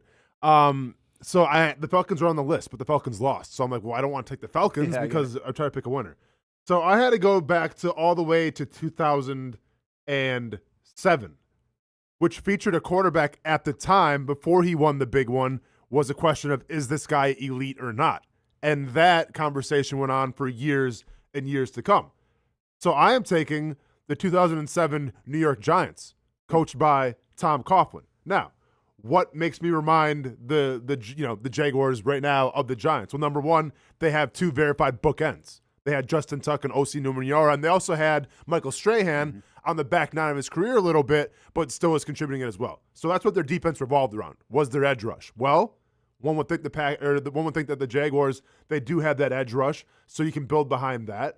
On offense, in terms of weapons, you have a guy in New York who was Jeremy Shockey, who at the time, once again, wasn't probably as good as he should have been, but at the time was still considered a top 5, maybe top 6 tight end. Well, Evan Ingram can fit that category as well. You had one 1,000-yard receiver, and that was Plaxico Burress. I can see Christian Kirk, if Calvin Ridley's going to be gone, to fill that role as well. And then you had two receiver who was nothing special, but he was dependable when you need him to be in Amani Toomer, who had 760 yards receiving, who could theoretically be, if Ridley does come back, could be that guy, or you plug and play somebody else. I mean, especially with the modern NFL now, you should have two guys that can total 1,700 yards.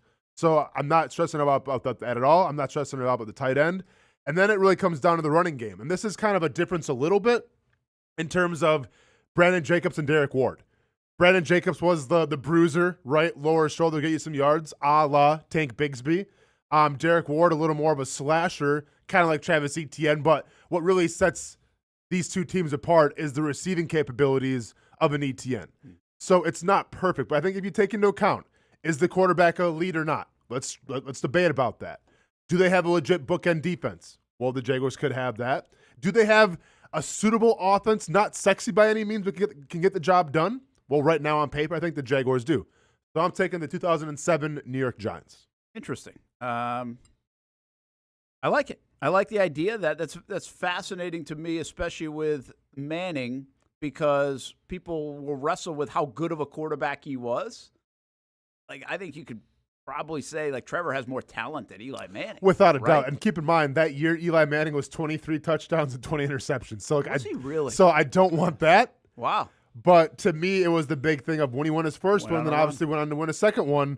It was, is this guy elite or not? If you win 2 Super Bowls, I think you're pretty dang good. Well, it's interesting. Here's how I got on this conversation, this kind of topic, just internally in my own mind, and I don't even know why I was thinking of it, but I kind of went back to, I think it had to do with the Ridley conversation. It's like, do you need him? Do you need to sign Ridley? Do you need T. Higgins? Do you need that number one guy? And it just kept bringing me back to Doug's Philadelphia Eagles team that won and beat the Patriots. They did not have, like, an elite receiver. They had some good receivers, but they didn't have, like, the guy. They didn't even have a 1,000-yard rusher, but they ran for 1,500 yards as a team. They played 2 quarterbacks that year. And so if you can combine the stats of those 2 quarterbacks, it's 4,400 yards between Wentz and Foles. Trevor's better than both of those guys. 4,400 yards, 28 touchdowns, 11 picks. Trevor can do that. That's not outrageous. That's not trying to be Mahomes. That's not trying to be Brady. That's 28 and 11. No problem. They're better at the running back spot. They're not going to do it committee-wise like Philly did, but they can certainly put the totals of 1,500 yards almost by himself. ETN can do that. And then if you have to add in these other guys, hopefully they'll be able to contribute better than they did this year. Receiving, it's balanced all across the board between three guys, led by Ertz. That's probably the biggest difference, is Ingram's not going to lead this team most likely in receiving the way Ertz did, but Ingram's going to have big years in this offense. We know that. So he's going to have the big year. And then you got Alshon Jeffrey and Nelson Aguilar who really contributed. I think the Jaguars have better options, even if they didn't have Ridley, with Christian Kirk and, well, maybe not with Zay Jones, but maybe we can have a debate there, right? I mean, Zay Jones kind of like their Torrey Smith. Yeah, I mean, they really used Clement, too, out of the backfield in the receiving game a bunch, to your point, but how they could use ETN and get him involved even more. Clement actually had 100 yards receiving in the Super Bowl to lead the way on the receiving end. So, and then their defense was good, but not like, oh my gosh, good. They had Fletcher Cox, 10.5 sacks. Chris Long had 6.5 sacks that year. Derek Barnett was young, had 2.5 sacks that year. In the back end, leading the way was Rasul Douglas, so 3 picks. And let's see, they had Avonte Maddox also had 2 picks. Like, they weren't these turnover machine guys. They had 10 interceptions. So I think the Jags actually are better off, like, in their pass rush standpoint, but they're not going to be a dominant defense. That's the thing. I was trying to find a team that you're not going to dominate on defense. So my 2 options were this Eagles team, where you could maybe do it without Ridley and that number 1 receiver that, like, whoa, we're going to this guy like the Atlanta Falcons did with Julio Jones. And that actually brought in, like, the old Chiefs team, or maybe last year's Chiefs team without Tyreek Hill. That could also fit, because last year's Chiefs defense wasn't as dominant as this year's Chiefs team. Mm-hmm. But I get the Mahomes stuff.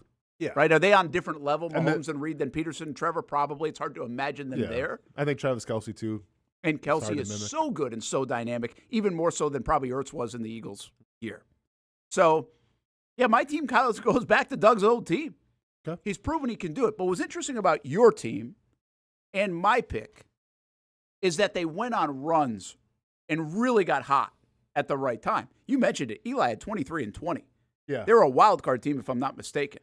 The Eagles this year that they won, were 11 and 6, which was good, but they weren't 14 and 3. Yeah. Right? So.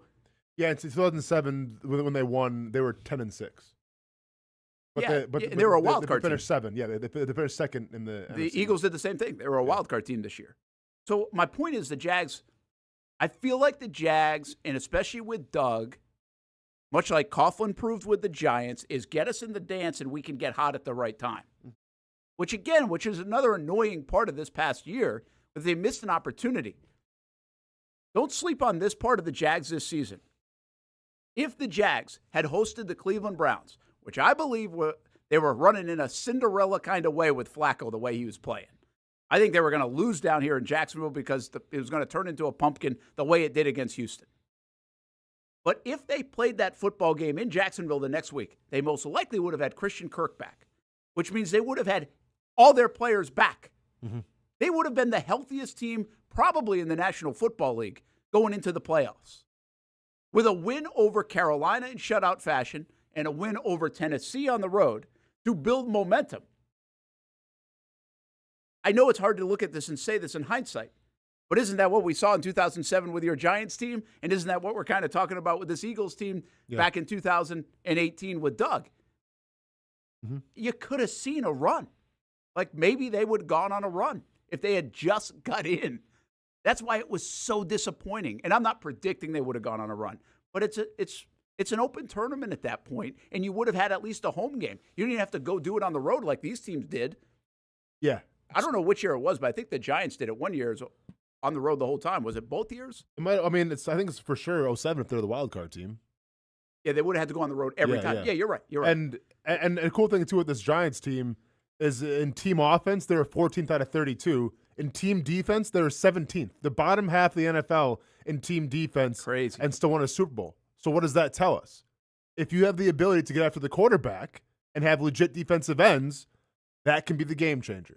That creates the turnovers, and turnovers win games. Can you do me a favor back to your Giants team? Remind me of the receivers on this particular one, because the Giants had different Tyree and Manningham and everything else, right? Was Burris on this one? The first Super Bowl was Burris, Toomer, and was Manningham on the first one or just the second? I thought he was just on the second. Yeah, I'm not seeing Manningham. So they have And Tyree. Right. Yeah, David Tyree, but he didn't. And Shockley he was didn't the big play one a lot. also. Yeah, David Tyree didn't play. I mean, he might have. Was that the catch? Or was That was the catch, Yeah, yeah. that was the catch. Yeah. Kevin Boss, too, was the backup tight end who actually contributed a little bit. Remember him? Okay, so Burris was their main guy still, even he was in their guy. 07? Yeah, I mean, he had over 1,000 yards. Yeah, okay. So And then Amani Toomer had he had 760 yards. very good player, by the way. Probably underrated player then. But Zay Jones, Christian Kirk, those guys can fill that role, right? I don't know if Calvin Ridley would be the Burris in this situation if they were able to keep him. I think. Yeah. Yeah. Jeremy Shockey. Is that Ingram? How big was Shockey that year? Because that was toward the end for Shockey, wasn't it? Shockey had 57 receptions, 619 yards, Oh, yeah. 3 touchdowns. So you can do that. Yep. Peaky running the ball. No, you had Brandon Jacobs and Derek Ward, then Ahmad Bradshaw. Oh, that was Brandon Jacobs. Yep. Peaky never. Oh yeah, he would never have won. He was already gone. So Brandon Jacobs, Derek Ward. different style. They were more physical style of ball. But it's like what I said though. It's like Brandon Jacobs can be the Tank Bigsby, and then Derek Ward. Yeah. Can be. I mean, Again, they have a little more thunder lightning here in Jacksonville. I mean, Derek Ward was than pretty that big group. too, man. But I like what you're saying about the defensive pass rush. See, I was covering the Giants kind of like I was in Albany, New York at that time. Yep. And I always tell this story, like we would cover camp. They would go up to Albany, New York for training camp. And so the buzz around the Giants at that time, Reese was the GM, and they drafted with Strahan and all those guys. Maybe it was a couple of drafts in a row. They kept drafting pass rushers. And they were like, what are you doing? You've got Strahan. You've got whoever else, right? So that year, O.C. Umenora had 13 sacks. Justin Tuck had 10 sacks. And then I think Michael Strahan had 9 sacks. But I think, and maybe other people did this, but it was the first time my eyes were open to it because that was such a big conversation point that, like, what are you doing? Why do you need that? You need this. Well, what they were doing is getting a rotation of guys that could rush after the passer. And it worked, and now everybody wants it, right? Everybody since then, it's like you can't be a good defensive line, a good front, if you don't have 6, 7, 8 guys that can get in a rotation and do it because of the way the offenses are moving, how fast they're moving, how much they're dropping back and passing. I really think Reese and the Giants and Coughlin and that group, they kind of set the precedent for that, and that was one of the reasons they were able to beat the New England Patriots with pressure and do just enough, and obviously with some miracle plays along the way on offense too. But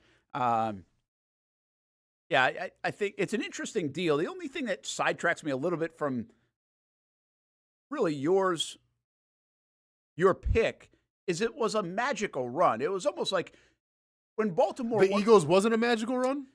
Well, no, Excuse me? I would say, but Foles, by the time Foles had gone in there, he had been in there for a while. It's not like he just went in during the playoffs. No, but I mean, still bringing a backup quarterback and winning a Super Bowl it was considered a a magical run. It was definitely a different way to do it, right? Yeah. Pretty unique. But I always look at Flacco when he won for the Ravens. Remember, he was awesome in the postseason. I mean, his numbers were ridiculous. And we would have the conversation after that, like, okay, Flacco's elite. I was like, yeah, well, how isn't he elite? He's got a Super Bowl, and he just put on a show, like, during the most critical time. But then that conversation started to get tougher and tougher and tougher, much like the Eli conversation. Is like, every year, is he really good? Is he one of the best quarterbacks every single year? Well, he's got 2 MVPs. He's got 2 Super Bowls. Boom, that escalates him and elevates him in the eyes of so many, as it should. So I like what you're saying, though, about that part, that, hey, you feel like you've got a good quarterback. There's some questions about whether you have a good quarterback. And then your good quarterback shows up and shows out in the right time. Correct. That part's my favorite part of your comparison. Well, I mean, I think that and the pass rush. Well, of course, yeah. And that was the big two, is the fact that I looked at what they had in terms of talent. All right, Trevor Lawrence, is he elite? I'm not ready to call him elite quite yet. He has to earn that title. Eli Manning, I think, earned that title after his Super Bowl wins. And arguably, Josh Allen and Trayvon Walker are the best edge rushers as a pair in the NFL.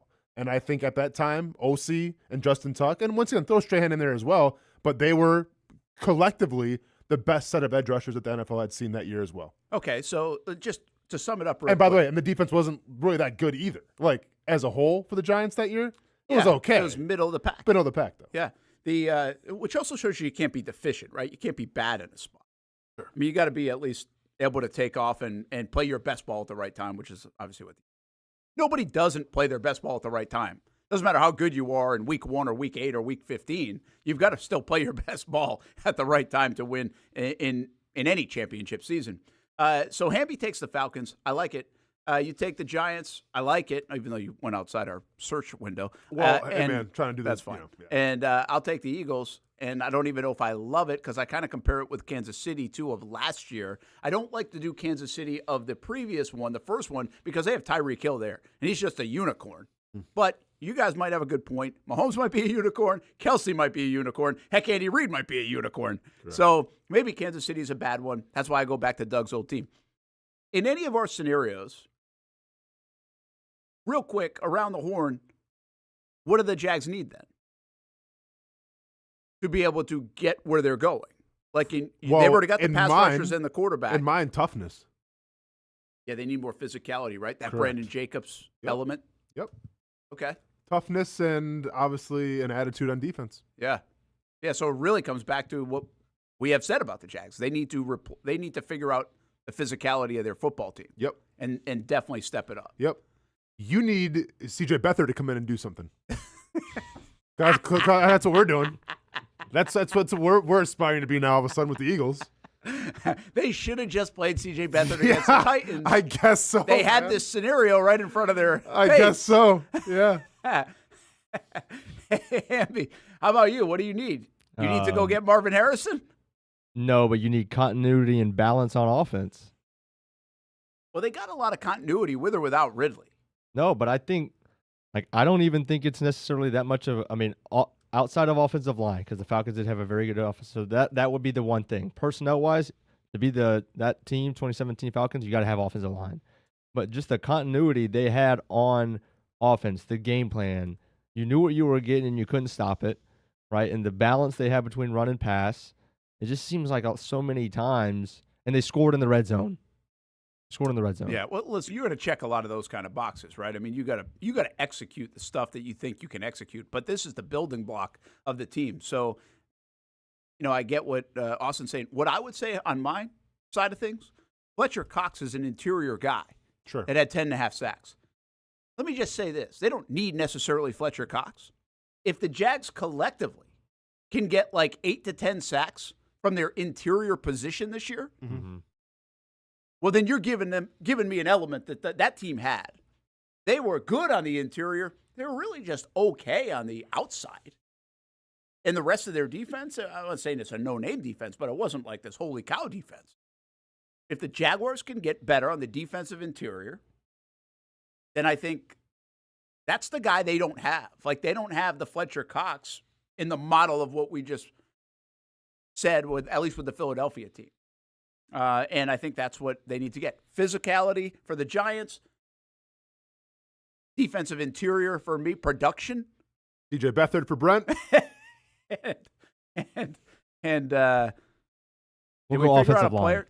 Offensive line? Yeah. Because you had to block for the statue of Matt Ryan. Well, to be fair, Eli wasn't that mobile either. That's true. Yeah. So, but that goes back to the toughness part. Yeah, that's on yours. Toughness. On yeah. yours. Yeah. All right. So anyway, fun little exercise. At least I thought it was fun. Oh, I had a blast. We should put it to the people.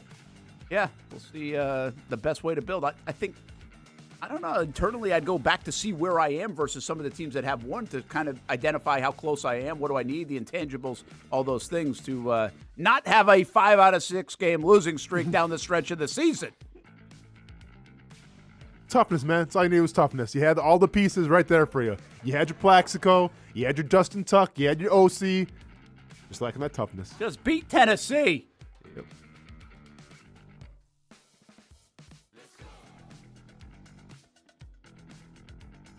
I like to say everybody has a story, and sometimes we're a part of other people's stories. That's the case here at Nimnick Buick GMC. My family and the Nimnick family. We've purchased 6 different vehicles from Nimnik Buick GMC. Maybe you're in the market for a truck. Well, let me tell you about the GMC Sierra. I absolutely love mine. I've had a couple of these. This one's a 2020, but right now on 2024 GMC Sierras here at Nimnik Buick GMC, there's special financing. A year ago, we purchased a GMC Terrain for the kids. Financing rates as low as 2.9% right now for eligible buyers on Terrains and Acadias too. Looking for used instead of new? Buy a used car with the Car Bravo program. Nimnik Buick GMC certifies all makes and models. Let the #1 Buick GMC dealer in Jacksonville take care of you and your family. Come on out and see the showroom, meet the fantastic people, or shop online at nimnikbuickgmc.com. Nimnik, your friends in the car business since 1941. GMC, we are professional grade. There's never a dull day in Duval. At Action News Jax, we know Jacksonville is so much more than crime stories. That's why we're dedicated to covering every local neighborhood. Real stories told by real people, making a positive impact. Plus, with our fleet of drones, the First Alert Storm Tracker, and our passionate team of reporters, You know a story about the bad gas that was found here? you know if it's happening now and in Jacksonville, it's on. Action News Jax, local coverage you can count on. The friendliest golf course in town, the Golf Club at Southampton. Local golfers have no shortage of options when it comes to picking a course to play here in Northeast Florida year-round. Yet time and time again, I find myself here at the Golf Club at Southampton. Easy to get to off 210 in St. Johns County. It's family-owned and operated and renowned for being one of the area's most player-friendly. That's just one of the reasons we hold the Action Sports Jax Dream 18 charity golf tournament here each fall. The Mark McCumber design layout is great for all skill levels of golfers, from the guys who bomb it a mile on the range to golfers like me who are just happy to put it in the fairway, which Southampton has very accommodating fairways. And if you need new clubs, come down to the Pro Shop. They'll fit you up and get you a nice new set like they did for me. For more information on membership or to book a tee time and see for yourself, head over to golfsouthampton.com or call the clubhouse at 904-287-7529. The Golf Club at Southampton. It's the official home of the Action Sports Jax Dream 18. Make it your home for golf too. Thank you for making Action News Jax the best in Jax and Folio's Best of Jax 2023. Best TV station, Best TV newscast, Best TV morning show. Chandler Morgan voted Best TV anchor. The Chief, Mike Burrish, voted Best meteorologist. And Brent Martineau voted Best TV sports anchor. And while you're on the go, Best news website and Best local blog, The Burrish Blog. Thank you for making Action News Jax local coverage you can count on. It can be daunting to fix or replace your AC unit. We've done it a couple of times, but it's a better experience because of Bold City Heating and Air. We visited boldcityac.com. They did the rest. There are not a lot of Jacksonville-grown and family-owned air conditioning businesses anymore. Bold City Heating and Air is just that, and it feels like it. They will help you navigate the process with first-class service, and they have no payments, no interest for 12 months right now on new systems. $50 off any repairs. Make sure you're safe and comfortable at home, and let Bold City Heating and Air help. boldcityac.com. I'm Action News Jax First Alert meteorologist Garrett Beaton. While the sun is up and it's going to be a beautiful day. Sometimes you just need a day to yourself. And Garrett's First Alert forecast makes sure you're ready to go out and enjoy.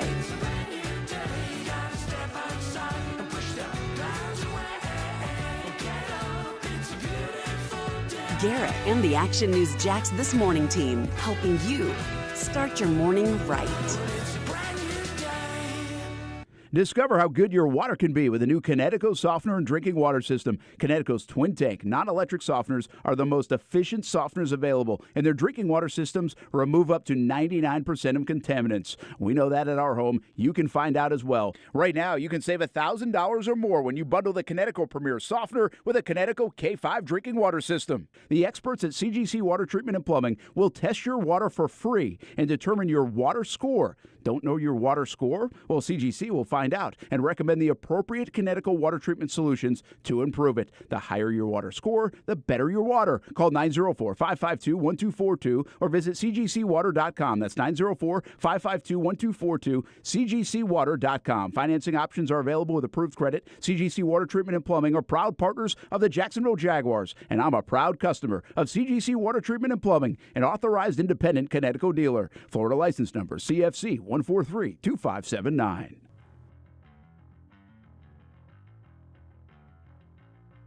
Hey, welcome back to the Brent Austin Show. Little Jacksonville Jaguars, little Ashland University. And Why haven't we started this segment yet, Austen Lane? What's that? Hopefully it stops like right about there. See the bottom of the Marcel Robinson semi-pro jersey? We need a most improved viewer. Listen, that whole Marcel Robinson breakdown is going to be a week long. It's going to be a week-long series. Probably in the summertime when sports get a little more slow. That is true. We need that. Yeah, let's wait till the new app launches and everything, the new stream launches. So expect that, a nice week series of most improved player, featuring Brent Martineau and Austen Lane. I like it. So Steve Boston says the LA Rams of 2022 or the 2020 Bucks. We discussed the Bucks. We did. The thing I didn't like about the Bucks is I look at the Bucks and I know they had Brady and I know they had Mike Evans and other things, and that's factual. But they won that Super Bowl because they stopped Mahomes. They were dominant on defense. I mean dominant. And I just don't see the Jags being that kind of dominant up front, and that's the reason they win a Super Bowl. In my mind, now many people might have said this about the Bucks. In their mind, they might have said Tom Brady and Mike Evans and Chris Godwin, those are the reasons why we're going to win. For sure. But I really believe they won that Super Bowl, at least with sticks that linebacker group and that front, and their way where they were able to impact the offense of the Chiefs. Yeah, the reason why I stay away from the Bucks a little bit, I remember looking at that roster in 2020 thinking, this is one of the best rosters in the NFL top to bottom, in terms of talent, in terms of playmakers. If we do that this year with the Jaguars, are they even in top 5? Are they in the top 10? I don't know. No. Probably not. No. Yeah. So, yeah, I don't love that one. How about the Rams? I mean, the other problem with the Rams is the Aaron Donald effect alone. True, yeah. I was thinking about the Bengals that year, but you don't want your offensive line looking like that. True. But Jared Goff at the same time, that was Stafford. No, 2022 winner was Stafford. When they lost, was Goff. 2022 was Stafford. Yeah. Yeah, okay. So, I mean, who, by the way, was having a resurrection of his career. So, Sure. he wasn't like he was looked at as like a top 3, top 4, top 5 quarterback at that time. Correct. He was looked at like a high stat guy that was probably never going to win. But once again, that's the Cup year, right? That's the year that he went crazy. You don't have that. Two guys that weird, you have Cup and you have Donald on that 22 Rams team. It just doesn't seem. And by the way, But you have Jalen. You have Josh. Yeah, for sure. Yeah. But yeah, I mean, I guess you're right. I mean, can Josh be your Donald, and can a guy like Christian Kirk just go berserk and be your Cup? He's not Cup though, man. Doesn't feel like it. No. So anyway, that you can take bits and pieces. Ben says protect Trevor, offensive line. I mean, yeah, and that's. I don't know of a team that I feel like won the Super Bowl without protecting their guy. Yeah. Again, Kansas City lost because they didn't do a good job protecting Mahomes that year against the Bucs. The Bengals lost, even though it was a pretty good football game, and they had a chance, but ultimately they lost because their offensive line couldn't protect Burrow, and Donald was able to own that last series, right? Correct. In that game. Yeah, for sure. So, I mean, can you really think of a Super Bowl winner that didn't have a robust offensive line, a high-performing offensive line? That's different than saying you need 5 All-Pros on your offensive line. I'm not telling you need that. Like the Eagles felt like they had the best offensive line in football to me last year, not this past season, 2 years ago, and they still couldn't win one. I mean, what were the Chiefs last year? Or 2 years, not this past season, but the season before that. Yeah, they were okay. They had some issues, but didn't they have Orlando? Mahomes got was it Brown that had come in? Orlando Brown? Yep. Maybe. And they had some good years. It was really the 2 years. It was the year before that that people were really questioning their offensive line. Are they going to be? They got to get better at protecting Mahomes because that might have been the one coming off the Bucs loss. That everybody was saying that. Well, then they do. I think they got Brown, and then obviously this year they invested in Jawan Taylor, and they've been beefing up that offensive line more and more. And here they are, right? Yeah, They're back in it, in part because of it. Yeah. Yeah, I don't know if you go I think I had these Super Bowl winners up at one. I think I still do, but if you look at a winning Super Bowl team, I don't know how good the Rams' offensive line actually was that year with Stafford, because I feel like he's been a guy that's gotten sacked quite a bit, but it might have been after they stripped that one down. Yeah. Other than Whitworth, nobody comes to mind specifically. The team that the least offensive team, even though the Super Bowl between New England and the Rams was 13-3. I know that played out that way. But the least offensive team of the last, decade plus, in my opinion, that won the Super Bowl is actually the Peyton Manning-led Broncos. He was a shell of himself, but their defense was awesome. That was the year they went and got like all the free agents, right? Yep. And they impacted big time. Malik Jackson obviously impacted. But, I mean, Manning was just a guy by then. Mm-hmm. True. I mean, he had that one great year. Wait, the previous year or 2 years prior, the one when they lost like 43-8, I think in 14, he was breaking all these kind of records. Correct. Yeah. But Seattle was just awesome that time. I think that was at MetLife Stadium. We were there for that one. Mm-hmm. And but I believe 24-10 year, like Manning he was like, you want to talk about a game manager? And Manning in 2014 was that. At least it felt like. I'm sorry, that was 2016 when they beat Carolina in that postseason. So the bottom line is you've got to be able to score. But look at the scores of the last, I don't know, let's go all the way back. To win the Super Bowl, the Chiefs just scored 25 points. The Chiefs scored 38 last year. The Rams just scored 23 against Cincinnati, which is kind of interesting because you felt like both teams were these offensive teams with the quarterback play and the offensive minds. But 23-20. Tampa scored 31, Kansas City 31. We had the defensive Super Bowl, which is such an outlier, 13-3, the Rams and the Patriots. Philadelphia scored 41, New England 34, Denver 24, New England 28, 43. So you can get away with it, it looks like, every few years with scoring 21, 23, 25 points and winning a Super Bowl on the strength of some really good defense and timely offense. But it also feels like 1, 2, 3, 4, 5 times in the last 8-9 years, the winner has scored 30-plus points to win the Super Bowl. Offensive-driven league, man. Well, and it just goes back to what Ben was saying about the offensive line. I mean, you've got to be able to deliver on the offensive line to protect the quarterback, to make everything sing. All right, tomorrow, Friday Fits. So send them in if you got some. Also, NBA Slam Poetry. You got some NBA topics. You can send them in. Really send them to Austin on social media. But you can send them to us all. Yeah. Okay, send them to us. Tag everybody. Yeah, tag everybody. If you can. And we will get to that part of it tomorrow on the show. We have a lot of fun. We're talking bull riding tomorrow. Oh, nice. Let's go. Got PBR in town this weekend. Are they going to bring a bull in the parking lot we can try out? That Take it for a spin? You know what's funny about it? Yeah, so we've been taking people live to other places on the show here on the Brent and Austin show with the help of our Action Sports Shacks team. Like last Friday, we were at a baseball and then High School Media Day earlier this week and other spots. And so I actually asked the folks there at the PBR, it's like, hey, you guys have a practice or something that we can be like live while we can participate in it. Yeah. Mm-hmm. Let's And go.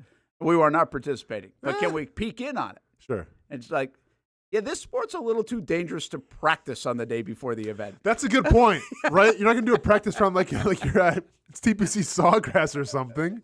Like what? You ride Fu Manchu for a couple seconds and see how that goes? Like, no. I know. I got it. Yeah. I was like, okay, that makes some sense. Is that a name? That's got to be a name of a bull. It's got to be. Fu Manchu. I think it might have been That's like the a big nastiest one, one, I feel like. Yeah. So we'll have a little fun with that tomorrow. We didn't get to the Justin Fields conversation today. We'll get to it tomorrow. Noontime News just got screwed. Oh, yeah. Sorry, Hamby. Hamby, you got anything? Here it is real quick. The 30-second rundown. You know what I love? You know what I love? It's like he was going to get it in. Until I set him up. Yeah, you're welcome, forgot about Hamby. it. Oh, I know you did. Oh, it's all good. Look, hey, Leave no man behind. We got college football officials right after they set the 12. Georgia something. The 12. No. Okay, sorry. The 12 team format. Yesterday they meet to discuss the 14 team format.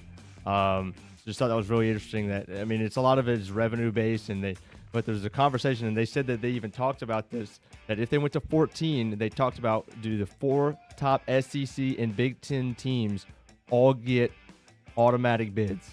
Huh. Top 4 teams, SEC, top 4 teams in the Big Ten. Also, EA Sports announces all 134 teams will be in the game. So I'm going to take this right off. Players who are in the game will get $600 in a copy of the game. Of course they will. $600. Now, they will be playing some EA Sports backpack. Hey, I got 2 of those. They will be paying some specific players to boost the game, promote the game, stuff like that. But more than 11,000 players are expected to be in the game.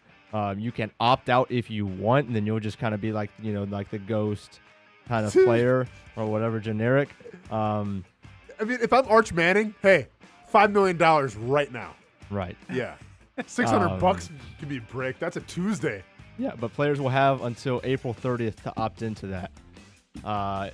In other news, the first spring training game is today. Here we this go. afternoon. Baseball. You'll have the Dodgers against the Padres. I believe it's at 2 or 3. Ohtani is not playing. He's still on his way back from his knee tear. But they expect him to be ready for opening day, which for the Dodgers is in South Korea. Oh, it is. They are getting started more than a few days before. They'll have 2 games over there. Yamamoto and Glasnow have already been announced as the starters for that. Wow. And then your last piece of baseball news, the Mets are already metting. Their almost one reliable starter, Kodai Senga, is being shut down. It's not a tear, but he's got some big-time problems. Is at least going to be out a month. So, I obviously am not rooting for that. But just to see those Mets reactions on social media already this morning has already kind of put a twinkle in my eye. Vintage Mets. Atlanta Braves fan here. Yeah. If you don't know. Of course. I'll go ahead and throw that out Noontime news. Nice job getting some baseball in, too. I love it, Hamby. I didn't know Georgia, but he got baseball in. Yeah, well, sure. Our running backs coach, who is responsible for, RBU, Del McGee, he's expected to be announced the head coach at Georgia State. Oh, so very good. Thank you. Hamby, sorry. My bad, No, Brent. go ahead. I said, Hamby, are we getting NCAA football the opening night and playing? Me versus you? Yeah. How much we throwing? Well, you're going to take Georgia, so not that much. I'm taking Wisconsin. I'm going to run the ball 25 times and get beat by 30. Well, I mean, we could set a line. Okay, yeah. Well, talk to you tomorrow. All right. Yeah, we will make that happen. About the 44-year anniversary of the Miracle on Ice. And also, Nick Saban, I saw an article where he wants to fix college football. Players are too powerful. We got to control the NIL a little bit. Like those kind of things, put parameters on it. Well, please, Nick, just admit that you guys were too powerful first. Well, no, hang on, Brent. He's out of the game now, so now it's time to critique. Yeah, so he can still spin it Now that he he can wasn't critique. a part of it. That's why he got out. Yeah, pay attention to me a little more. And I'm not coaching. I'm in the Aflac commercials, but I still need some more love. That's fine. Just if you're going to fix it, admit mistake. Admit too much power from you, Nick, and the rest of the coaches. Winners don't admit mistakes, Brent. Might be the new commish someday if we ever get one in college football. Have a great rest of your day, everybody. Back at it tomorrow, Friday, to end week 3 of the Brent and Austen Show. And coming soon, next week, the Action Sports Jacks 24/7 Network.